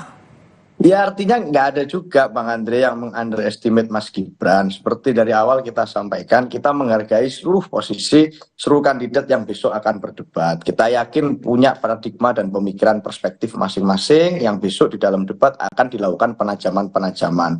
Persoalannya satu, seluruh prestasi Pak Jokowi yang hari ini kita ketahui di bidang pertumbuhan ekonomi, di bidang pemerataan pembangunan dan lain sebagainya, sebenarnya kan itu bukan prestasi 1-2 orang saja, tetapi ada banyak orang yang ikut serta memikirkan di situ. Kami menghargai itu, kami mengakui legacy itu, dan kami tidak ingin terjebak di antara narasi perubahan atau keberlanjutan. Kita yakin di dalam setiap pemerintahan tidak ada yang pasti 100% berubah atau 100% copy paste dilanjutkan semua. Harus ada yang disempurnakan. Mas Eno, tadi Mas Umam juga bilang kan harus lebih clear nih supaya publik juga tahu nih berlanjut, mendukung atau enggak nih. Nah, kita clear Mbak, artinya apa? Kalau Om Andre dan kawan-kawan misalnya, itu merasakan bersama-sama dengan Pak Jokowi 4 tahun terakhir, di PDI Perjuangan itu jadi laboratorium sejak 2014 kok. Sampai 2019 hampir banyak sekali pemikiran-pemikiran ekonomi politik yang itu dilakukan oleh Kabinet Presiden Jokowi, itu digodok juga oleh PDI Perjuangan, partai yang sama yang mana hari ini mencalonkan Mas Ganjar dan mencalonkan Pak Mahfud. Nah, antara calon presiden dan calon wakil presiden ini kan satu kesatuan. Apa yang terjadi dalam pemikiran Pak Ganjar yang di dalam pemerintahan sudah 20 tahun, 10 tahun di DPR, 10 tahun di gubernur, ini juga akan menjadi pemikirannya Pak Mahfud. Artinya, kalau bicara tentang bagaimana landasan awal spirit pembangunan yang kemudian hari ini menjadi prestasi besar Pak Jokowi, itu tidak lepas dari apa yang disarankan, dipikirkan, dikerjakan oleh PDI Perjuangan, termasuk di dalamnya ada Pak Ganjar di situ, yang hari ini menjadi pasangannya Pak Mahfud. Jadi bukan perubahan atau keberlanjutan, kita konsistensi saja. Apa yang sudah ada di right track, ya kita itu sempurnakan, yang kemudian melenceng kita benarkan. Ini seluruh pemikiran dasarnya di kita, spiritnya di kita, bukan sekedar di hegemoni ketokohannya. Saya rasa itu, Mbak. Oke, kalau bagi Mas Umam sendiri, efek Jokowi ini seberapa kuat sih di tema debat Cawapres begitu? Iya, tokoh Jokowi tentu cukup diperhitungkan karena bagaimanapun juga dalam konteks debat Cawapres ini, yang menjadi sentrum tema kajian adalah evaluasi terhadap pemerintahan Jokowi. Bukan hanya 5 tahun terakhir, tetapi 10 tahun terakhir, 9 tahun terakhir. Maka kemudian evaluasi itu yang kemudian nanti akan menunjukkan mana elemen kekuatan yang menunjukkan pro keberlanjutan dan mana kemudian yang menunjukkan pro perubahan. Memang betul, kalau misalnya tadi disampaikan oleh Mas Seno bahwa kemudian konteksnya adalah masing-masing mencoba untuk menunjukkan yang baik dilanjutkan, yang tidak baik diperbaiki, disempurnakan. Itu tagline yang sebenarnya bagian dari continuation itu. Tetapi di dalam konteks debat, memang diakui atau tidak, nanti akan saling mendegradasi. Maka ketika kemudian saling menghantam, saling mendegradasi, maka setidaknya kemudian pola atau poler itu, kutub itu akan terlihat. Nah, oleh karena itu di dalam konteks ini, tampaknya Gibran akan mencoba memanfaatkan isu-isu terkait dengan pemerintahan lokal. Maka yang perlu diantisipasi, Mas Seno, kemudian termasuk kubu 01, misalnya belajar dari Pak Jokowi, hati-hati dengan pertanyaan-pertanyaan teknis yang dulu betul-betul menghantam kredibilitas Pak Prabowo, misalnya ketika muncul pertanyaan TPID, sesuatu yang sangat teknikal, tetapi betul-betul berdampak signifikan terhadap kredibilitas capres. Mas Umam. Sebenarnya ini publik yang paling ditunggu-tunggu untuk debat cawapres besok ini yang mana? Performanya dari Mas Gibran atau saling misalnya performa Pak Mahfud juga karena Menko Polhukam, Caimin juga Ketua Umum PKB, atau justru di luar debat nih mungkin saja saling sindir? Yang mana yang paling ditunggu publik? Mbak Audrey, debat cawapres kali ini rasanya jauh lebih ramai dibanding debat capres kemarin. Karena debat capres kemarin itu template-nya sudah tahu semua itu. Tetapi kalau debat cawapres ini menunjukkan level genuinity dari masing-masing cawapres. Wabil khusus adalah Gibran yang selama ini dianggap menyembunyikan diri, bahkan dalam 1 minggu itu kampanye cukup 3 hari atau 2 hari kalau misalnya tidak ngambil cuti dalam 1 minggu. Untuk apa? Salah satunya irit bicara, meminimalisir kesalahan dan lain sebagainya. Dan di dalam konteks ini Gibran memiliki keuntungan kalau bisa dimanfaatkan, yaitu kalau misal kita merujuk Mbak Audrey pada teori relative deprivation, ketika ada gap antara harapan dengan realitas, antara ekspektasi dengan realitas, lalu gap itu kemudian outputnya positif, di mana Gibran selama ini di underestimate, dianggap tidak memiliki kapasitas memadai, tetapi kalau misal dalam debat besok dia bisa menunjukkan kapasitasnya, itu bisa melakukan lompatan elektabilitas. Itulah teori relative deprivation. Tetapi sebaliknya, kalau misal kemudian Gibran tidak mampu menunjukkan kapasitas. Singkat Mas Umam, kalau Pak Mahfud gimana, Caimin gimana? Ya kalau misal kemudian tidak mampu menunjukkan kapasitasnya, kemungkinan dropnya akan terjadi. Pak Mahfud saya pikir memiliki penguasaan yang cukup memadai. Adapun Caimin, ini yang perlu diantisipasi. Caimin memiliki kapasitas komunikasi yang cukup luas, cukup fleksibel. Maka hati-hati dengan selepet Imin. Barangkali bukan termasuk dalam konteks narasi atau konten yang cukup memadai, tetapi barangkali bisa mencungkil ego, emosi yang barangkali betul-betul di luar kalkulasi dari capres dan juga cawapres yang ada. Maka di level ini harus diantisipasi betul, harus disiplin dan selalu fokus dalam konteks materi debat yang ada. Tuh udah diwanti-wanti Mas Eno, Bang Andre dulu deh singkat Bang. Ya, tadi betul bahwa orang banyak yang underestimate dengan Mas Gibran. Mas Gibran dianggap tidak pernah dan tidak punya kemampuan untuk berdebat. Padahal orang lupa, Mas Gibran lah satu-satunya di antara kandidat bertiga besok yang punya rekam jejak dan punya pengalaman berdebat. Mungkin rekaman debatnya masih bisa dicari di channel YouTube. Bagaimana Mas Gibran dengan mampu secara taktis menjelaskan dengan bahasa sederhana tapi terang-menerang bisa menjelaskan program-program beliau waktu debat kandidat Pilkada Wali Kota yang lalu. Tapi tidak apa-apa, underestimate itu nanti akan kita jawab dengan langkah konkret Mas Gibran, insya Allah. Mas Gibran akan memukau seperti yang disampaikan oleh Profesor Dr. Khairul Umar, dan insya Allah dengan hasil yang memuaskan dan memukaunya Mas Gibran besok, yaitu efek elektabilitas elektoral akan melonjak dan insya Allah awal Januari Pak Prabowo dan Mas Gibran sudah tembus 51%. Sehingga harapannya satu putaran bisa. Terima kasih. Mas Eno. Ya, terima kasih Mbak Audrey. Bisa jadi sebenarnya di dalam tema besok banyak orang yang menganggap bahwa ini bukan bidang penguasaan ilmunya Pak Mahfud. Kalau selama ini terkenal sebagai pendekar hukum, besok Pak Mahfud harus bicara tentang ekonomi, tentang pembangunan, tentang pajak dan lain sebagainya. Tapi kita yakin dengan pengalaman panjang Pak Mahfud, sudah punya rekam jejak di pemerintahan lama. Hari ini beliau juga terus mendengarkan masukan saran dari berbagai macam pihak, pakar yang ada di TPN maupun yang di luar. Beliau selalu bergerak ke masyarakat, mengetahui persoalan langsung di rakyat, apa yang terjadi di bawah. Maka kita yakin bahwa besok Pak Mahfud akan tampil satset, akan tampil untuk mempertajam gagasan-gagasan, program-program yang hari ini tujuannya adalah untuk menambah kemakmuran rakyat. Terima kasih, kita tunggu debat besok. Kita tunggu debat besok ya Mas Eno, terima kasih. Pak Andre, terima kasih. Mas Umam, terima kasih. Di ruang debat, Seno. Terima kasih. Besok ketemu bersama ya. Sampai ketemu besok. Oke. Sukses, Bro. Sukses. Ya, Audrey, terima kasih. Iya, terima kasih dan saudara, usai jeda kami akan kembali dengan informasi di Kompas Petang. Ketua DPP Partai PAN Zita Anjani menegaskan PAN tidak melakukan provokasi apalagi adu agama terkait pernyataan Zulkifli Hasan yang dilaporkan dugaan penistaan agama. Presiden Joko Widodo melakukan prosesi groundbreaking gedung Kodim dan Polres Ibu Kota Nusantara IKN yang diklaim punya konsep modern green building.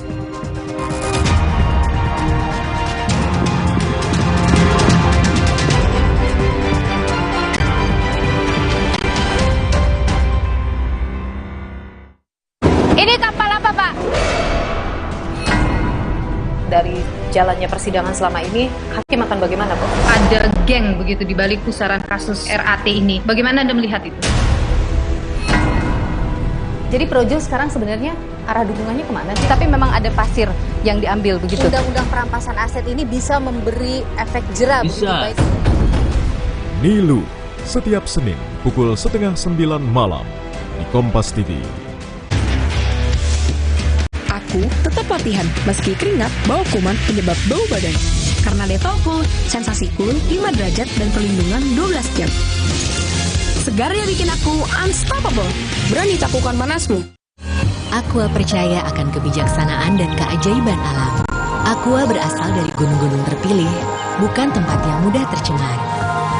Aqua disaring oleh lapisan bebatuan pelindung tanpa proses rekayasa. Aqua mengandung mineral alami tanpa tambahan zat berbahaya. Sehingga Aqua terasa dingin tanpa didinginkan. Jelaskan kalau tak semua air itu Aqua.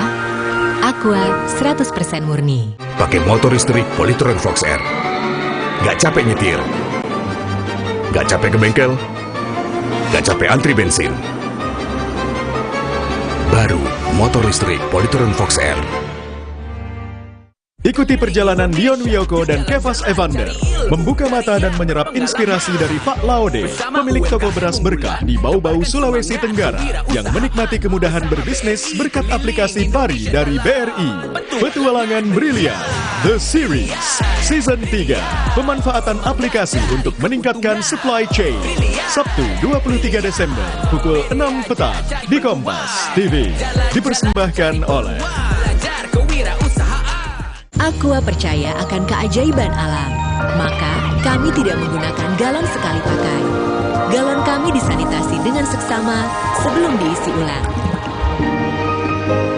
Aqua 100% murni. Ketahui visi misi, program kerja, dan kompetensi para Capres-Cawapres dalam rangkaian debat Capres-Cawapres Pilpres 2024. Live di Kompas TV, Rumah Pemilu.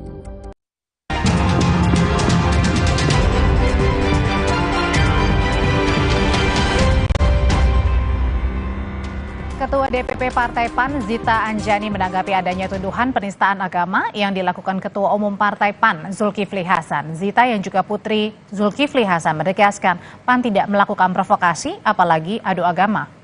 Ketua DPP PAN Zita Anjani menganggap ada oknum yang bermain pada pemilu 2019 tentang isu agama mencoba memainkan isu yang sama, yakni pecah belah agama pada pemilu 2024. Menurut Zita, PAN merupakan pelopor politik damai dan membahagiakan.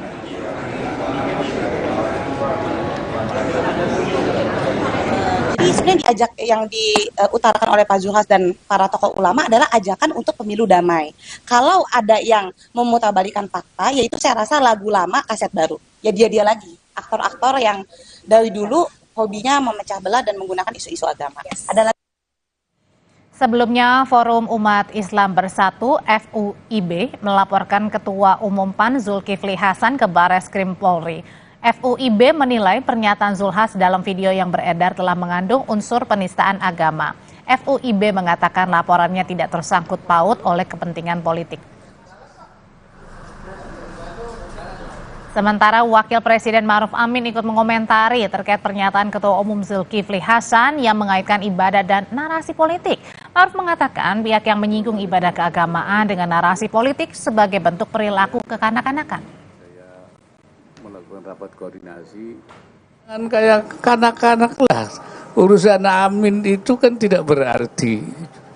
Janganlah ya, Amin itu dari dulu sudah ada. Kalau orang bilang waladhdallin ya mesti amin ya. Terus apa diganti? Ya nggak mungkin lah.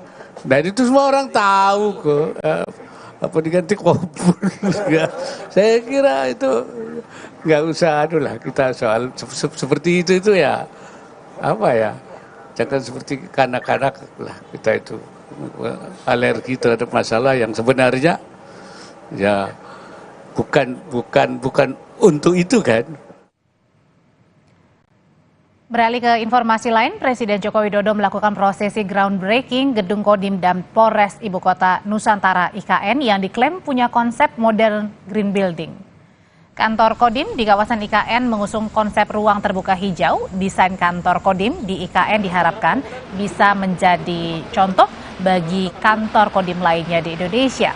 Pembangunan kantor Kodim dimulai pada bulan Januari 2024 dan ditargetkan selesai sebelum pelaksanaan upacara 17 Agustus 2024. Tidak hanya kantor Kodim, Presiden juga melakukan groundbreaking kantor Polres IKN.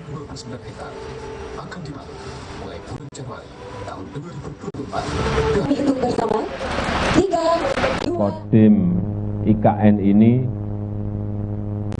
harus didesain visi ke depan, modern, dan juga green building.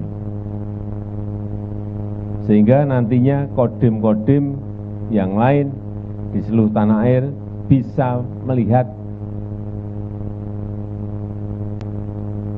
bangunan yang ada di bangunan kodim yang ada di IKN ini sebagai contoh. Sementara Capres nomor urut 1 Anies Baswedan mempertanyakan apakah pembangunan IKN masuk dalam kategori kebutuhan atau keinginan sebab uang negara terbatas. Oleh karena itu, lebih baik memenuhi kebutuhan masyarakat, misalnya uang negara yang digunakan untuk memenuhi kesehatan daripada hasrat membangun ibu kota Nusantara. Memiliki sumber daya terbatas. Sumber daya kalau bahasa terus terangnya apa? Uang kita terbatas. Ini kalau mau terus terangnya uang kita terbatas. Kalau uang kita terbatas, mau dipakai untuk memenuhi keinginan atau memenuhi kebutuhan? Kebutuhan. Kalau memenuhi kebutuhan, pertanyaan berikutnya, apakah membangun satu kota baru itu kebutuhan?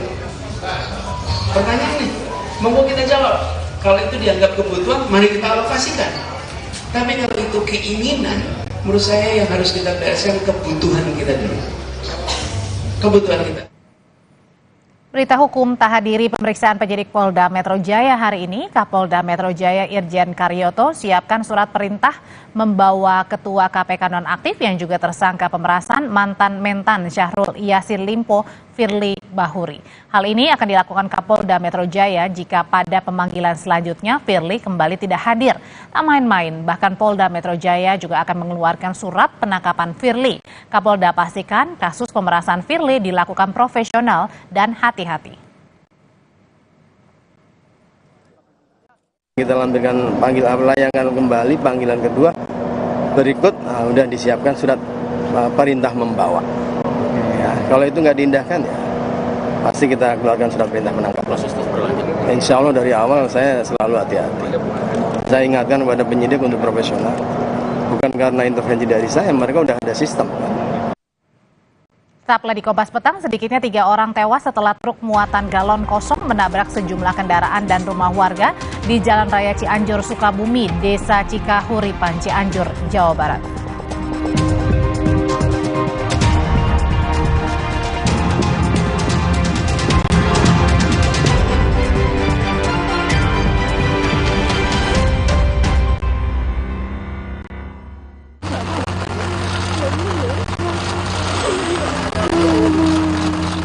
Maraknya kasus kekerasan rumah tangga yang mengorbankan anak menjadi sorotan.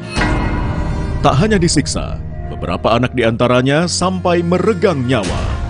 Bersama Ketua Psikolog Klinis Indonesia, simak pembahasannya dalam Rosi, Anak Bukan Untuk Disiksa. Kamis 21 Desember pukul 8:30 malam di Kompas TV.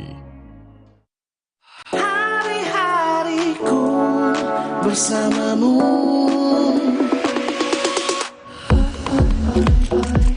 Sibuk, itu pilihan. Tapi Luwak White Coffee selalu menemaniku. Mau tahu? This is my way. Cobain deh. Now I'm here because of Aku sih tetap latihan meski keringat bawa kuman penyebab bau badan. Karena Detol Cool, sensasi cool 5 derajat dan perlindungan 12 jam. Segarnya bikin aku unstoppable. Berani taklukan panasmu. Aqua percaya akan keajaiban alam. Maka kami tidak menggunakan galon sekali pakai. Galon kami disanitasi dengan seksama sebelum diisi ulang. Aqua 100% murni. Inilah Golkar, 59 tahun berjalan bersama bangsa Indonesia. Inilah Golkar, bersatu membangun, menghubungkan hati dan tangan, membawa kemajuan. Inilah Golkar, melahirkan banyak tokoh muda berprestasi, memandang masa depan dengan inovasi. Bersama Golkar, mari lanjutkan kemajuan. Aku dulu pakai deterjen bubuk. Jadi walaupun baju bersih tapi tangan aku kasar. Enggak, aku nggak mau. Deterjen itu terbuat dari tumbuhan, terus sertifikasi internasional. Cucian bersih, wangi, terus tangan tetap lembut. Udah, pindah aja ke Gentle-Gen. Aku pulang. Gak takut kuman? Rahasiaku, Dettol antiseptik di air bak mandi setiap hari. Biar anakku dan rumahku terlindung dari kuman. Dettol antiseptik cair telah diuji terhadap 100 kuman penyebab penyakit. Lindungi keluarga dan rumah. Makanya keluarga Dettol jarang sakit. Dettol, yakin terlindung setiap hari.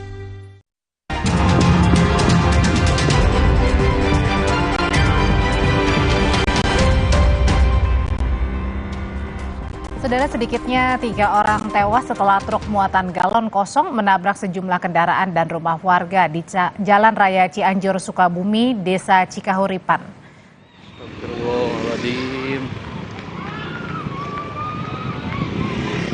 Video amatir warga ini memperlihatkan saat-saat setelah kecelakaan terjadi.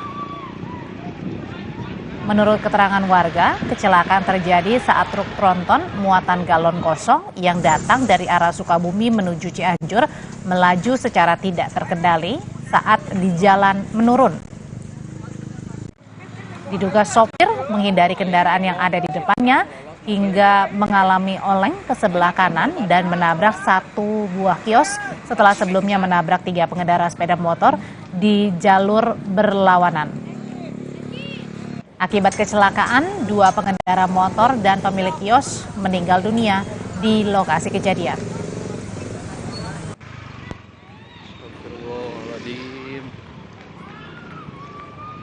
Informasi dari peningkatan jumlah penumpang pesawat mulai terlihat di Bandara Soekarno-Hatta siang hari dan naik 12% ini angkanya.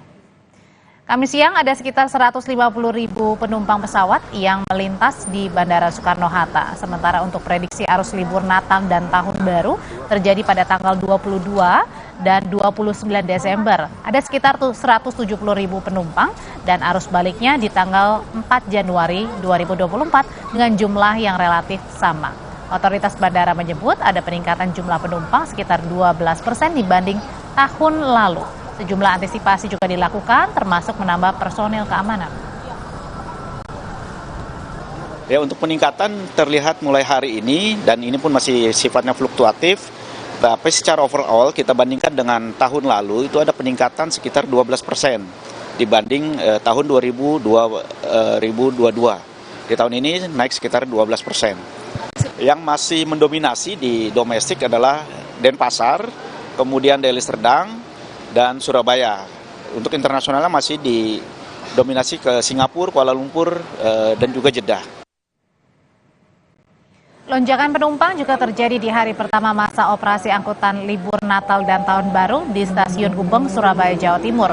Operasi dimulai pada hari ini, 21 Desember hingga 7 Januari 2024. Selama 18 hari masa libur disediakan 422.000 tiket yang bisa dipesan mulai 45 hari sebelum tanggal keberangkatan. Puncak keberangkatan penumpang di Stasiun Gubeng diprediksi terjadi pada Sabtu lusa besok dengan mencapai penumpang 90% atau 22.000 lebih. Kita lihat juga lonjakan penumpang yang kini mulai terjadi di Pelabuhan PH di Kepulauan Sitaro, Sulawesi Utara. Mayoritas penumpang berangkat dari Sitaro keluar daerah seperti Manado, Bitung maupun Sangihe. Puncak mudik diperkirakan terjadi 1 hari sebelum Natal. kapal dan ada sebanyak 6 unit kapal reguler dan 1 perintis disiagakan saat puncak mudik. Pelabuhan alternatif juga disiapkan di Pelabuhan Ulu untuk kapal cepat dan Pelabuhan Sawang untuk kapal reguler, jadwal keberangkatan sore.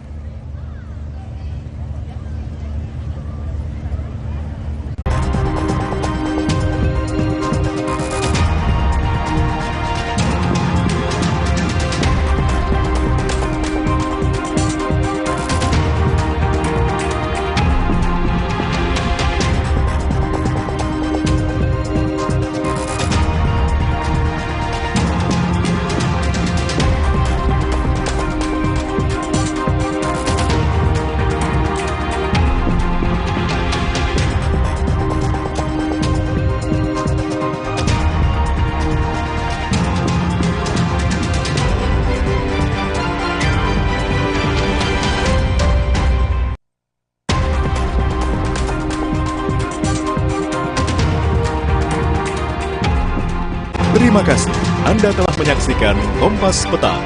Didukung oleh This is my way. Cobain deh.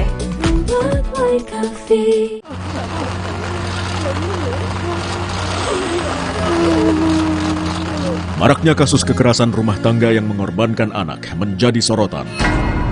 Tak hanya disiksa, beberapa anak diantaranya sampai meregang nyawa. Bersama Ketua Psikolog Klinis Indonesia, simak pembahasannya dalam Rosi, Anak Bukan Untuk Disiksa. Kamis 21 Desember pukul 8:30 malam di Kompas TV.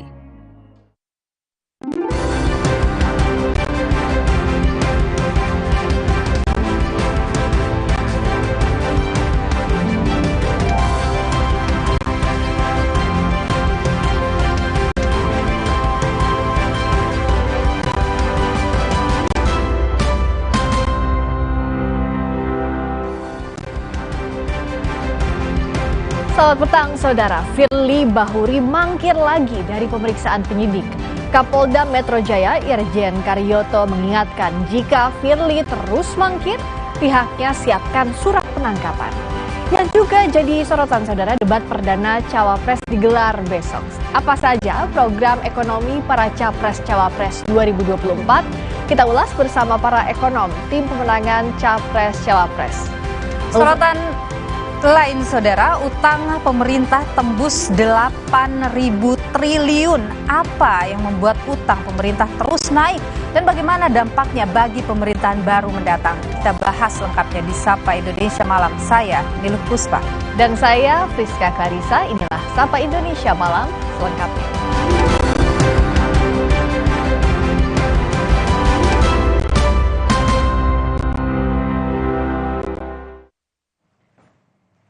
Informasi pertama, Saudara, Forum Umat Islam Bersatu atau FUIB melaporkan Ketua Umum PAN sekaligus Menteri Perdagangan Zulkifli Hasan ke Bareskrim Polri dengan membawa bukti video dan beberapa pemberitaan media. FUIB menilai bahwa pernyataan Zulhas dalam video yang beredar telah mengandung unsur penodaan agama. Video Zulkifli Hasan terkait ibadah yang disangkut pautkan dengan pilihan politik menjadi barang bukti dari FUIB. FUIB menegaskan laporan ini murni untuk kepentingan agama dan tidak disangkut pautkan oleh kepentingan politik. Buat laporan dulu, Bang. Bismillahirrahmanirrahim. Kami dari Forum Umat Islam Bersatu FUIB pada hari ini, hari Kamis tanggal 21 Desember 2023, secara resmi kita akan melaporkan Zulkifli Hasan terkait pidato yang dia sampaikan pada beberapa hari yang lalu, di mana pidatonya dinilai mengandung unsur penistaan agama, di mana sholat dijadikan permainan, dijadikan guyonan sama Zulkifli Hasan, sehingga hal itu kami dari Forum Umat Islam Bersatu menganggap itu tidak layak. Ketua Umum PAN yang juga Menteri Perdagangan Zulkifli Hasan menyampaikan pernyataan yang menuai polemik saat membuka acara Rakernas Asosiasi Pedagang Pasar Seluruh Indonesia di Semarang. Zulhas sempat menyinggung sambil berkelakar soal sholat warga. Pidato Zulkifli Hasan menuai sorotan karena secara eksplisit mengaitkan sholat dengan dukungan pada Prabowo. saudara Zulkifli Hasan kawan-kawan. Kalau begitu, maka saya pastikan ada. Sementara Ketua Umum Partai Amanat Nasional sekaligus Mendak Zulkifli Hasan menghindar dan tak menjawab wartawan saat dikonfirmasi terkait ucapannya soal sholat yang menuai polemik. Zulkifli Hasan memilih untuk mengajak wartawan ke kunjungan kerjanya di Pasar Manokwari.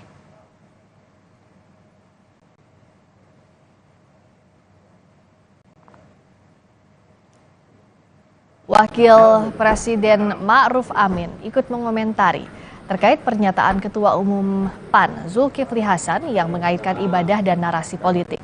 Ma'ruf mengatakan pihak yang menyinggung ibadah keagamaan dengan narasi politik sebagai bentuk perilaku kekanak-kanakan.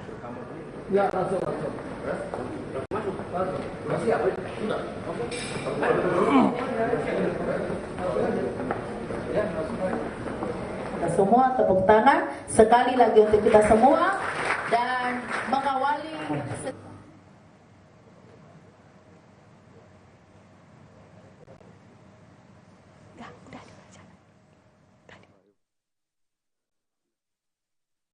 jangan kayak kanak-kanak lah.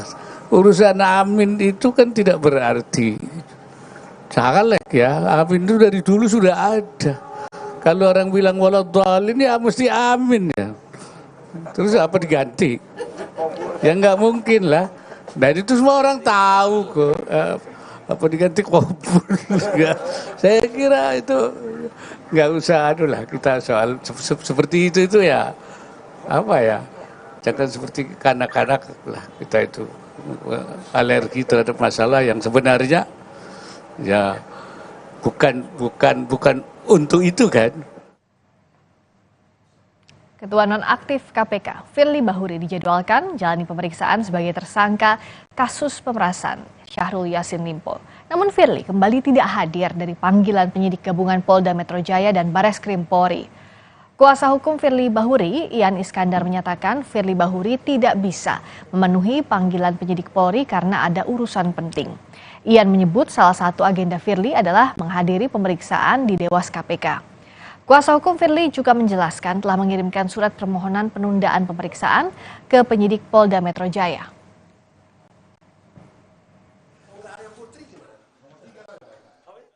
Ya, hari ini kan karena ada kegiatan yang sangat urgent yang waktunya bersamaan, jadi beliau tidak bisa hadir.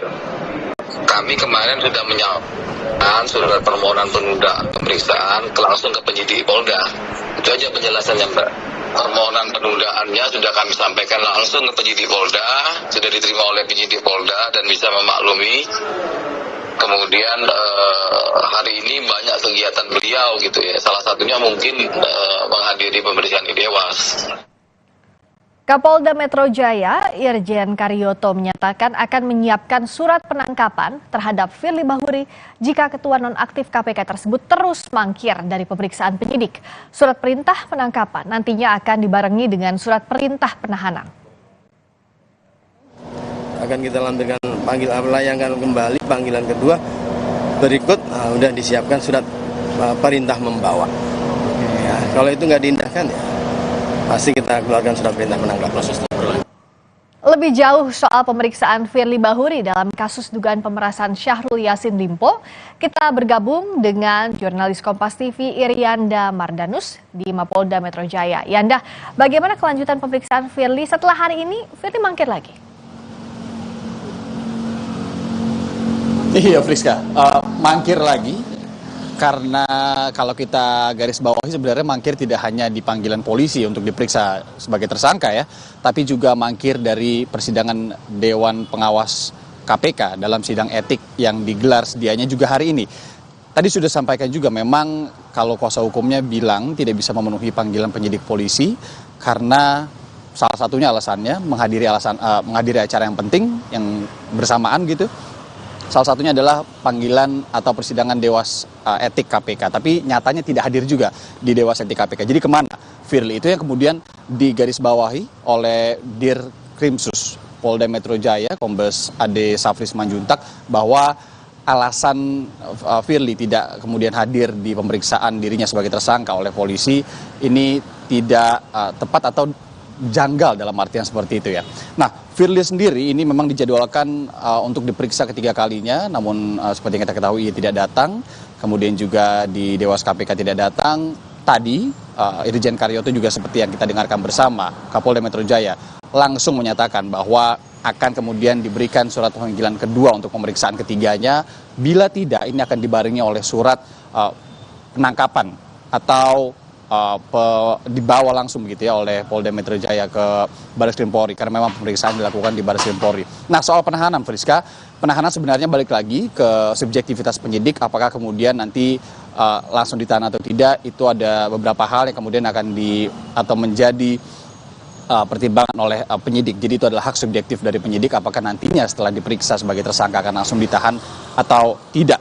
Nah, untuk sidang etik sendiri, walaupun Firly tidak menghadiri, tadi sidang etik di Dewas KPK, di gedung C1 KPK ini tetap berlangsung, ada belasan saksi yang diperiksa, kemudian juga kalau kita ketahui Firly sendiri ini diduga melakukan pelanggaran 3 hal dalam sisi etiknya sebagai pimpinan KPK waktu itu. Yang pertama adalah berkomunikasi dengan SYL, pihak yang tengah berperkara, kemudian yang kedua ketidakjujuran dalam mengisi LHKPN, kemudian yang ketiga soal menyewa rumah di Kertanegara nomor 46, atau bisa dibilang ini menyewa rumah elit begitu ya. Nah, tidak hanya itu, kita tahu juga bahwa pra-peradilan Firly Bahuri, upaya hukum yang dilakukan oleh mantan Ketua KPK Firly Bahuri untuk menyatakan bahwa penetapan saya sebagai tersangka ini nggak benar loh gitu, itu sudah ditolak oleh Pengadilan Negeri Jakarta Selatan. Apa artinya? Artinya bahwa penetapan tersangka atau status tersangka Firly Bahuri oleh polisi ini sah dengan alat-alat bukti yang kemudian juga sudah diberikan kepada Pengadilan Negeri Jakarta Selatan. Apa yang selanjutnya lagi, Friska? Ini polisi juga sudah menyatakan bahwa sudah memberikan atau melimpahkan berkas perkara Firly Bahuri sebagai tersangka kepada Kejati atau Kejaksaan Tinggi DKI Jakarta. Kejati memiliki waktu 7 hari untuk kemudian meneliti berkas perkaranya. Kalau sudah lengkap, maka berkas perkara Firly Bahuri akan P21 atau dinyatakan bisa dilimpahkan ke tahap kedua dan bisa dilimpahkan juga ke persidangan. Saat ini Kejati DKI masih memiliki beberapa hari untuk kemudian meneliti berkasnya. Bila belum lengkap nanti akan dikembalikan lagi ke penyidik Dirkrimsus Polda Metro Jaya. Nah, hingga sejauh ini Friska dan juga saudara, polisi telah memeriksa Firly Bahuri sebanyak 2 kali. Pemeriksaan ketiga kali harusnya dilakukan hari ini tapi ia tidak hadir. Kemudian sejumlah barang bukti juga sudah disita oleh polisi, utamanya pasca menggeledah sebuah apartemen di Jakarta Selatan. Firly sendiri ini tersandung dalam kasus dugaan pemerasan mantan mentan Syahrul Yassin Limpo, yang dimana saat bersamaan juga kasus mentan ini juga tengah ditangani oleh KPK. Nah, barang bukti sendiri ada 157 barang bukti kalau kita teliti dari sidang pra-peradilannya yang diberikan oleh polisi ke hakim dari 4 alat bukti.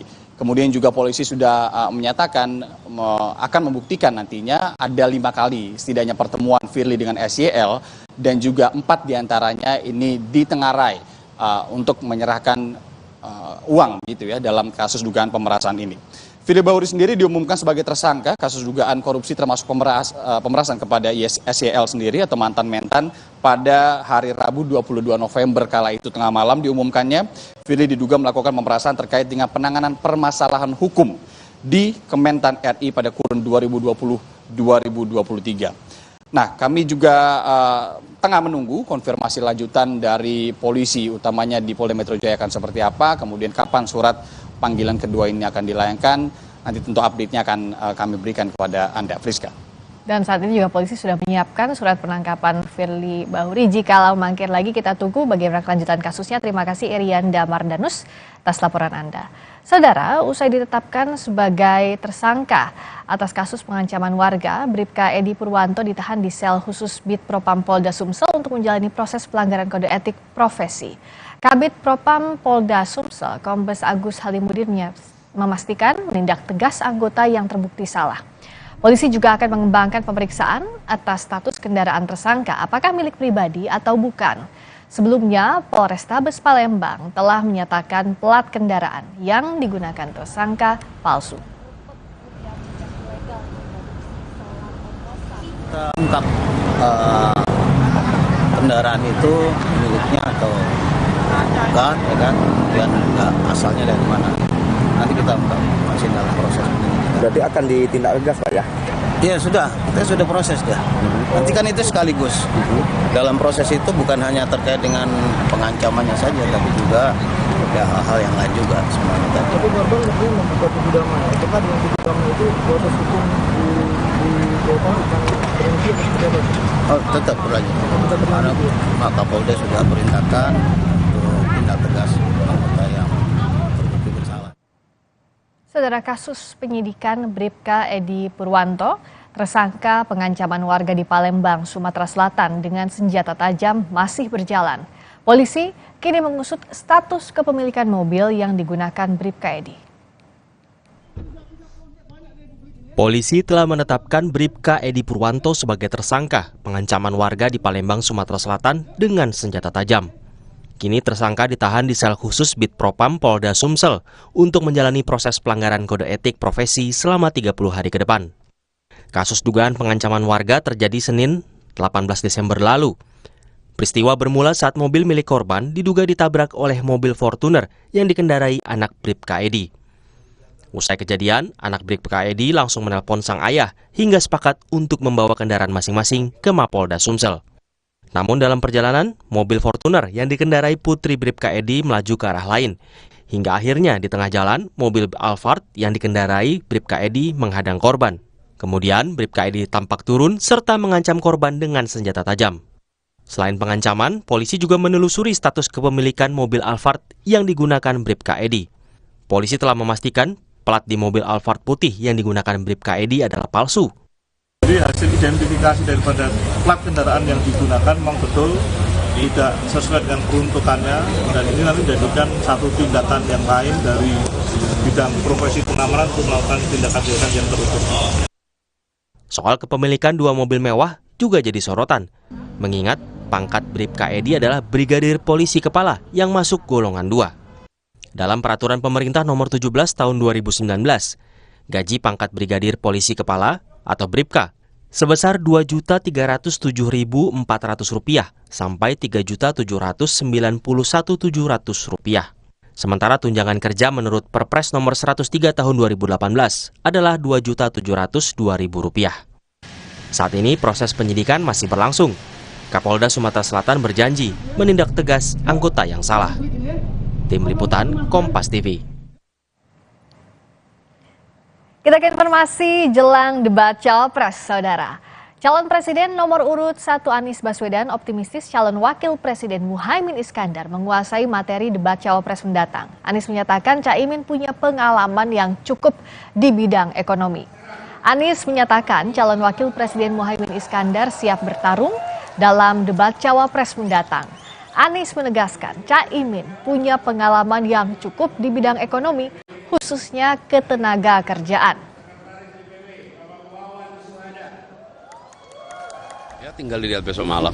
Tapi optimis ya Caimin akan menguasai isu ekonomi? Gini, Gus Imin itu pernah bertugas di bidang perekonomian, mengurusi tenaga kerja. Karena dalam perekonomian itu ada sektor tenaga kerjaan. Dan sektor tenaga kerjaan itu sektor yang sekarang kita ingin perluas supaya perekonomian kita lebih menyerap banyak tenaga kerja.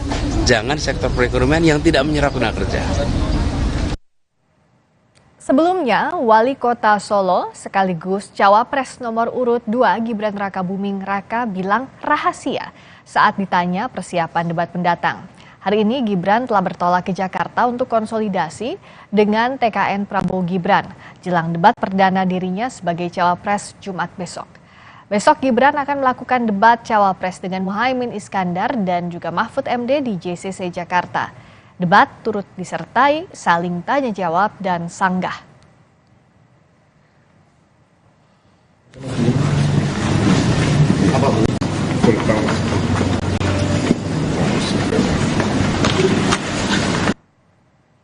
Calon Presiden nomor urut 3 Ganjar Pranowo mengajak generasi muda menjaga demokrasi lewat digital. Ganjar menyebut 37% milenial dan Gen Z beresiko terpapar hoax. Hal ini diungkap Ganjar saat menjadi keynote speaker di Jakarta Theater hari ini. Ganjar mengajak milenial dan Gen Z untuk menjaga demokrasi lewat digital. Ganjar mengingatkan mereka melihat langsung debat Cawapres mendatang. Kita 37% milenial Gen Z ini berisiko tinggi terpapar hoax, maka idenya adalah bagaimana gagasan mengemuka, bagaimana memilih dan memilah dengan baik, ada preferensi untuk memilih, maka besok nonton debat. Biar ngerti. Wakil Presiden ke-10 dan 12 Yusuf Kala menyatakan dukungan untuk pasangan Anies Muhaimin pada pemilu 2024. JK menyebut Anies adalah calon pemimpin yang memiliki kredibilitas. Pernyataan dukungan JK kepada Anies Muhaimin disampaikan saat menghadiri acara silaturahmi Presidium Gerakan Rakyat Sulawesi Selatan di Makassar. Selain penilaian kredibilitas, JK juga menyebut Anies sebagai muridnya dalam dunia politik.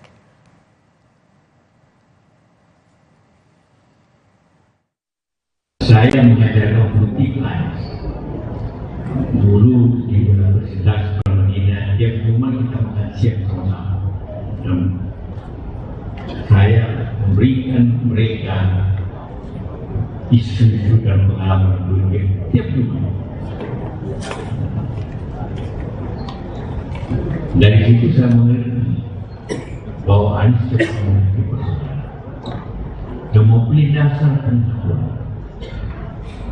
Kedua, pada masa datang tidak mudah mencari seorang presiden. Kalau presidennya tidak tangguh, akan sulit. Dunia lebih sulit kawan. Debat kedua Pilpres yang akan menghadirkan 3 cawapres digelar Jumat besok 22 Desember. KPU telah menyiapkan 11 panelis untuk debat kedua. Dalam debat besok, urutan penyampaian visi misi dimulai dari nomor urut 2. Kedepannya, dalam debat ketiga, paslon nomor urut 3 yang akan memulainya lebih dulu. Tema debat cawapres besok yakni soal ekonomi, keuangan, investasi pajak, dan pengelolaan APBN APBD. Ini bahannya ya? Sebagaimana yang sudah saya sampaikan tadi, saya ulangi lagi bahwa debat akan dilakukan di Jakarta Convention Center atau JCC, Jakarta, Jumat besok tanggal 22 Desember 2023 jam 19 waktu Indonesia Barat. Nah, untuk debat yang kedua ini KPU juga telah menetapkan 11 nama panelis yang akan merumuskan sejumlah pertanyaan. Debat perdana Cawapres angkat tema ekonomi. Apa saja janji-janji Capres-Cawapres untuk atasi masalah ekonomi? Kita ulas sesaat lagi di Sapa Indonesia Malam.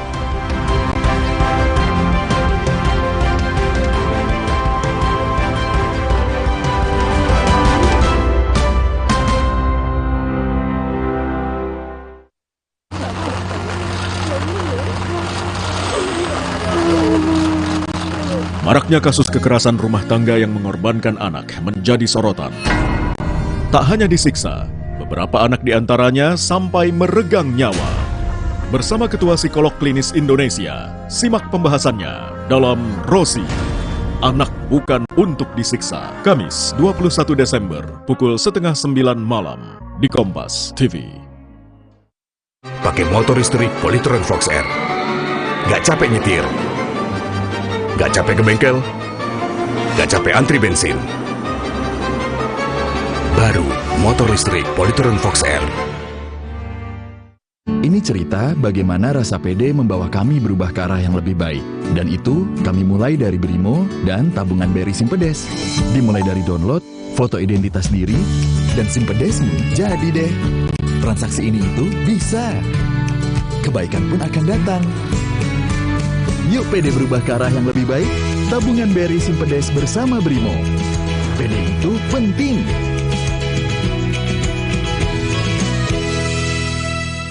Aqua percaya akan keajaiban alam, maka kami tidak menggunakan galon sekali pakai. Galon kami disanitasi dengan seksama sebelum diisi ulang. Aqua 100% murni. Tiap hari, keluargaku kena panas yang bikin gerah, keringetan, dan bau badan. Mereka perlu yang seger. Mandi pakai Dettol. Segarnya mint dan jeruk yuzu. Berikan sensasi 5 derajat lebih dingin. Dan lindungi dari kuman penyebab bau badan. Dettol, perlindungan dengan sensasi 5 derajat lebih dingin. Tempo Scan Group. Bukan nama sebuah majalah. Banyak yang mengira kami hanya memproduksi produk farmasi. Faktanya, kami juga memproduksi produk konsumen, produk nutrisi, dan kosmetik. Ekuitas merek kami telah menjadi market leader. Temposcan juga memiliki belasan fasilitas produksi yang tersebar di berbagai wilayah Indonesia. Hampir semua produk kami diproduksi di dalam negeri. Jaringan distribusi kami mampu menjangkau seluruh wilayah kepulauan Indonesia. Dan Malaysia, Thailand, Filipina, bahkan Afrika. Menghadirkan produk-produk berkualitas dengan harga terjangkau. Selama 70 tahun membangun integrated business ecosystem berkat kerja keras dan dedikasi 12.000 karyawan Temposcan. Tidak berhenti di sini, Temposcan terus mengembangkan bisnisnya dengan inovasi tanpa batas. 70 tahun Temposcan. Building the next frontier. Ini saatnya untuk tunjukin keunikan lo. Ini waktunya untuk jalani hidup dengan maksimal. Because we know that This is us. Wuling Alves, style and innovation in one SUV. Halo Wuling. Ikuti perjalanan Dion Wiyoko dan Kefas Evander membuka mata dan menyerap inspirasi dari Pak Laode, pemilik toko beras berkah di Bau-Bau, Sulawesi Tenggara, yang menikmati kemudahan berbisnis berkat aplikasi Pari dari BRI. Petualangan Brilian, The Series, Season 3, pemanfaatan aplikasi untuk meningkatkan supply chain. Sabtu 23 Desember, pukul 6 petang, di Kompas TV, dipersembahkan oleh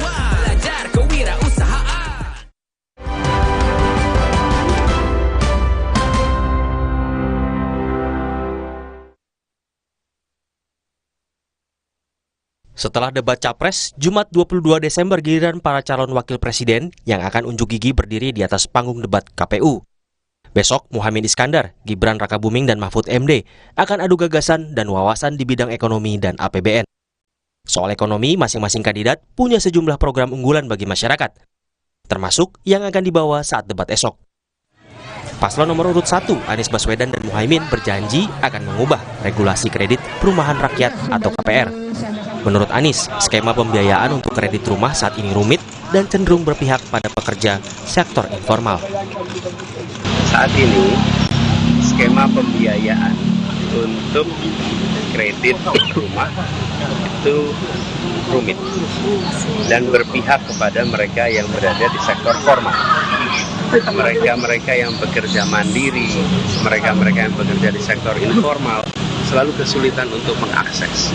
Karena itulah kita ingin mereview, mengubah ketentuan-ketentuannya supaya mayoritas penduduk Indonesia yang bekerjanya di sektor informal, bekerja mandiri, bisa mengakses juga pada KPR. Sementara itu, paslon nomor urut 2 mengusung program makan siang dan susu gratis untuk anak-anak. Untuk merealisasikan janji ini, dana yang dianggarkan mencapai 450 triliun rupiah per tahun. Jumlah yang 3 kali lebih besar dari anggaran pertahanan dan anggaran TNI.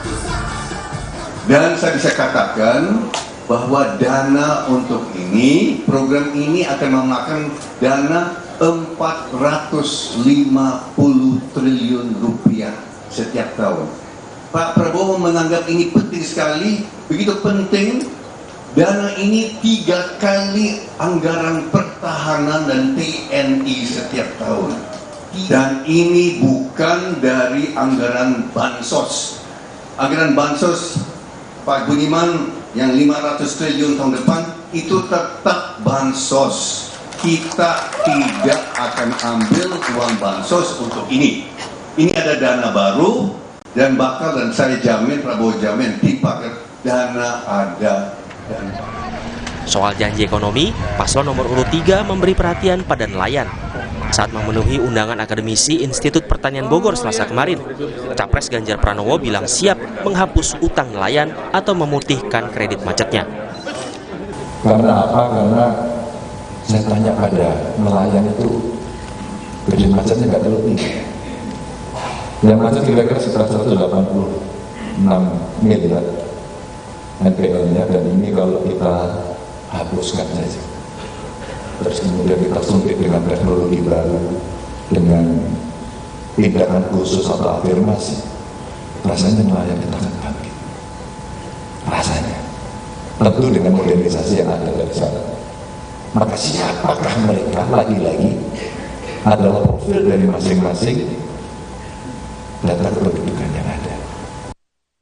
Secara khusus, tema debat para cawapres membahas soal ekonomi, baik kerakyatan dan digital, lalu keuangan, investasi, pajak, perdagangan, pengelolaan APBN dan APBD, infrastruktur, dan perkotaan.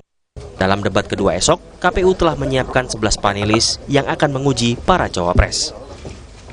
Sebagaimana yang sudah saya sampaikan tadi, saya ulangi lagi bahwa debat akan dilakukan di Jakarta Convention Center atau JCC, Jakarta, Jumat besok tanggal 22 Desember 2023 jam 19 waktu Indonesia Barat.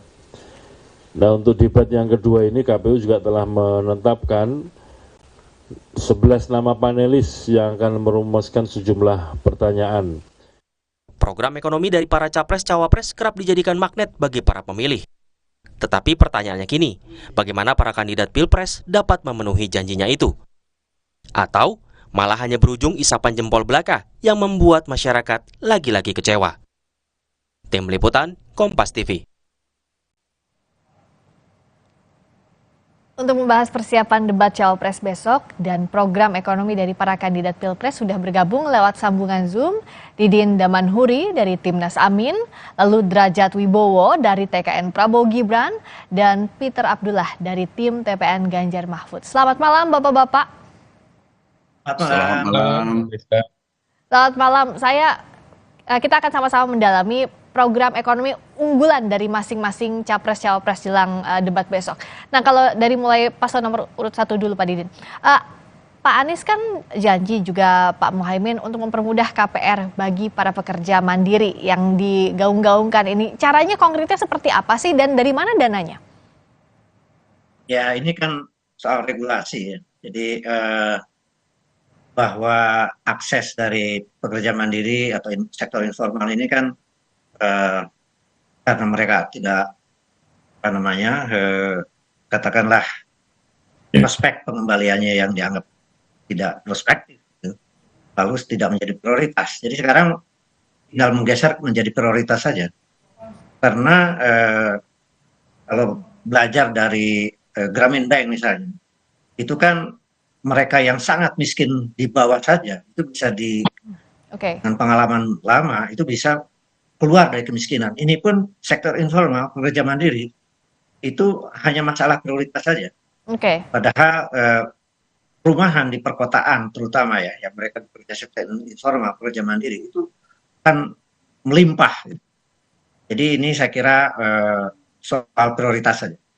Karena ada bank yang sudah selama ini sangat solid, BTN, itu saya kira tinggal memberi guideline aja kepada mereka.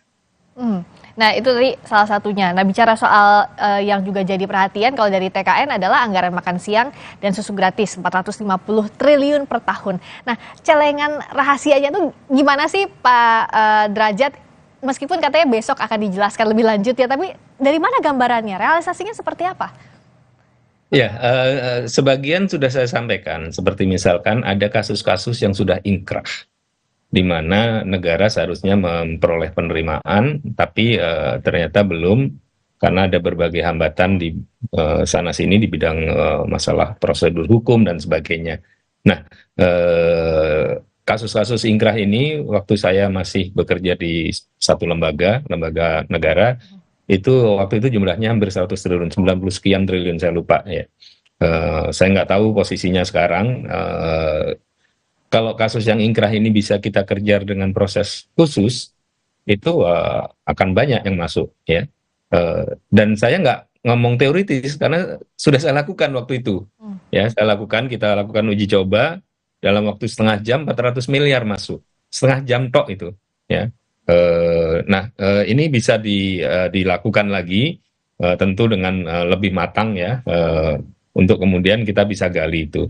Kemudian yang pernah saya sampaikan juga itu ada satu peraturan yang kalau kita rubah sedikit itu ada uang yang 116,4 triliun bisa dirilis. Kemarin waktu di acara Greenpeace saya menyebutnya 104 karena saya terlupa angka 4-nya di belakang. Jadi ya setelah saya cek komputer saya yang benar adalah 116,4 triliun. Itu bisa dirilis dan bisa dipakai untuk katakanlah pembangunan infrastruktur, pembangunan IKN, ya itu bisa dipakai.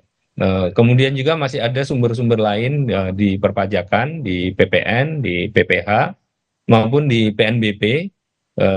Itu yang setelah kita sisir itu ternyata loh ini kan sebenarnya bisa begini, ini sebenarnya bisa begini. Kemudian juga kita bisa menambah lagi dari industri ekstraksi. Itu dengan teknik tertentu ya, saya tidak bisa sebutkan sekarang, mungkin kalau besok ada kesempatan akan disampaikan Mas Gibran, tapi kita lihat aja suasananya. Tetapi kita sudah sisir sumber-sumber penerimaan itu. Ini karena apa? Karena pendekatan ekonomi yang dipakai oleh Prabowo Gibran itu adalah kita memberikan stimulus Keynesian stimulus. Keynesian stimulus ini artinya apa? Artinya negara masuk di situ. Karena apa? Karena kalau mengandalkan yang lain-lain itu di luar kendali pemerintah. Kendali pemerintah nggak maksimal. Tapi kalau Keynesian stimulus atau bahasa Indonesianya adalah stimulus Keynesian, itu bisa di bawah kendali pemerintah. Dan kami sudah menghitung, kita nggak ngomong saja. Kita sudah menghitung tahun 2025 itu kenaikan government spending yang kita butuhkan di atas baseline itu sekitar 17,5%. Kemudian tahun 2026, 2027 dan seterusnya kita sudah hitung. Jumlah APBN-nya, postur APBN-nya juga sudah kita siapkan. Jadi intinya apa? Seandainya rakyat nanti memberikan amanat nasional kepada Prabowo Gibran, ya kami sudah siap langsung jalan. Ya, dengan program makan siang dan sebagainya. Terima kasih. Baik, kalau berikutnya Pak Peter, yang menarik kalau dari Pak Ganjar, saya lihat kan ada mendorong hilirisasi menuju pabrik kelas dunia dengan menargetkan akselerasi perkembangan sektor penopang PDB. Apa yang berbeda dengan yang sudah dilakukan Pak Jokowi sekarang kalau ini, Pak Peter?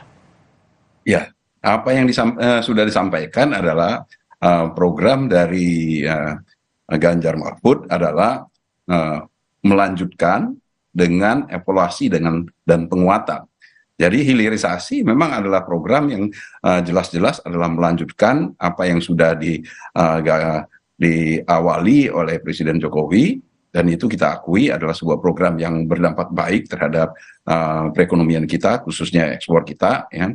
Dan ini yang harus diperkuat, ya, sehingga kita bisa menjadi negara yang mandiri, ya, mandiri berdasarkan dengan kekayaan alam kita sendiri, ya.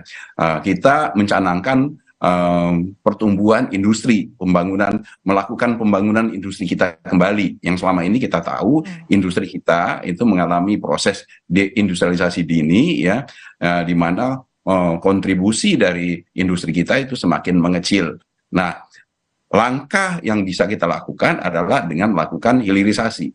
Nah, apa bedanya dengan apa yang sudah dilakukan dengan hilirisasi oleh Presiden Jokowi sebelumnya adalah ini adalah bentuk penguatan di mana hilirisasi kita itu benar-benar kita dorong sampai produk yang end-to-end product, ya. Jadi bukan hanya di level awal. Kalau sekarang ini kan masih di level awal. Itu yang pertama. Yang kedua, hilirisasi tidak mungkin bisa kita wujudkan apabila kita juga melupakan satu hal, yaitu yang namanya hulu melakukan industri hulu, yang membangun industri hulunya juga. Karena persoalan kita selama ini di industri kita tidak hanya di hilirisasi, ya, tetapi juga industri kita terganggu karena memang pasokan barang-barang bahan baku, barang penolong itu masih sangat bergantung kepada barang penolong karena kita tidak membangun industri hulunya. Jadi hilirisasi yang dimaksud dalam hal ini adalah kita membangun dari hulu ke hilir dengan berbasiskan kepada kekayaan alam kita, pada sektor-sektor yang menjadi unggulan kita. Oke, nah bicara soal yang menarik juga adalah dari mana sumber-sumber skema pendanaannya tadi Mas Derajat sudah menjelaskan bagaimana juga dengan pasangan nomor urut 1 dan 3. Kita akan bahas lebih dalam lagi usai kumandang azan maghrib bagi wilayah DKI Jakarta dan sekitarnya. Berikut ini kita simak bersama. Saudara, Mahkamah Konstitusi menunjuk 3 orang Majelis Kehormatan MK atau MKMK yang bersifat permanen. Penunjukan ketiga anggota MKMK ini melalui rapat permusyawaratan hakim.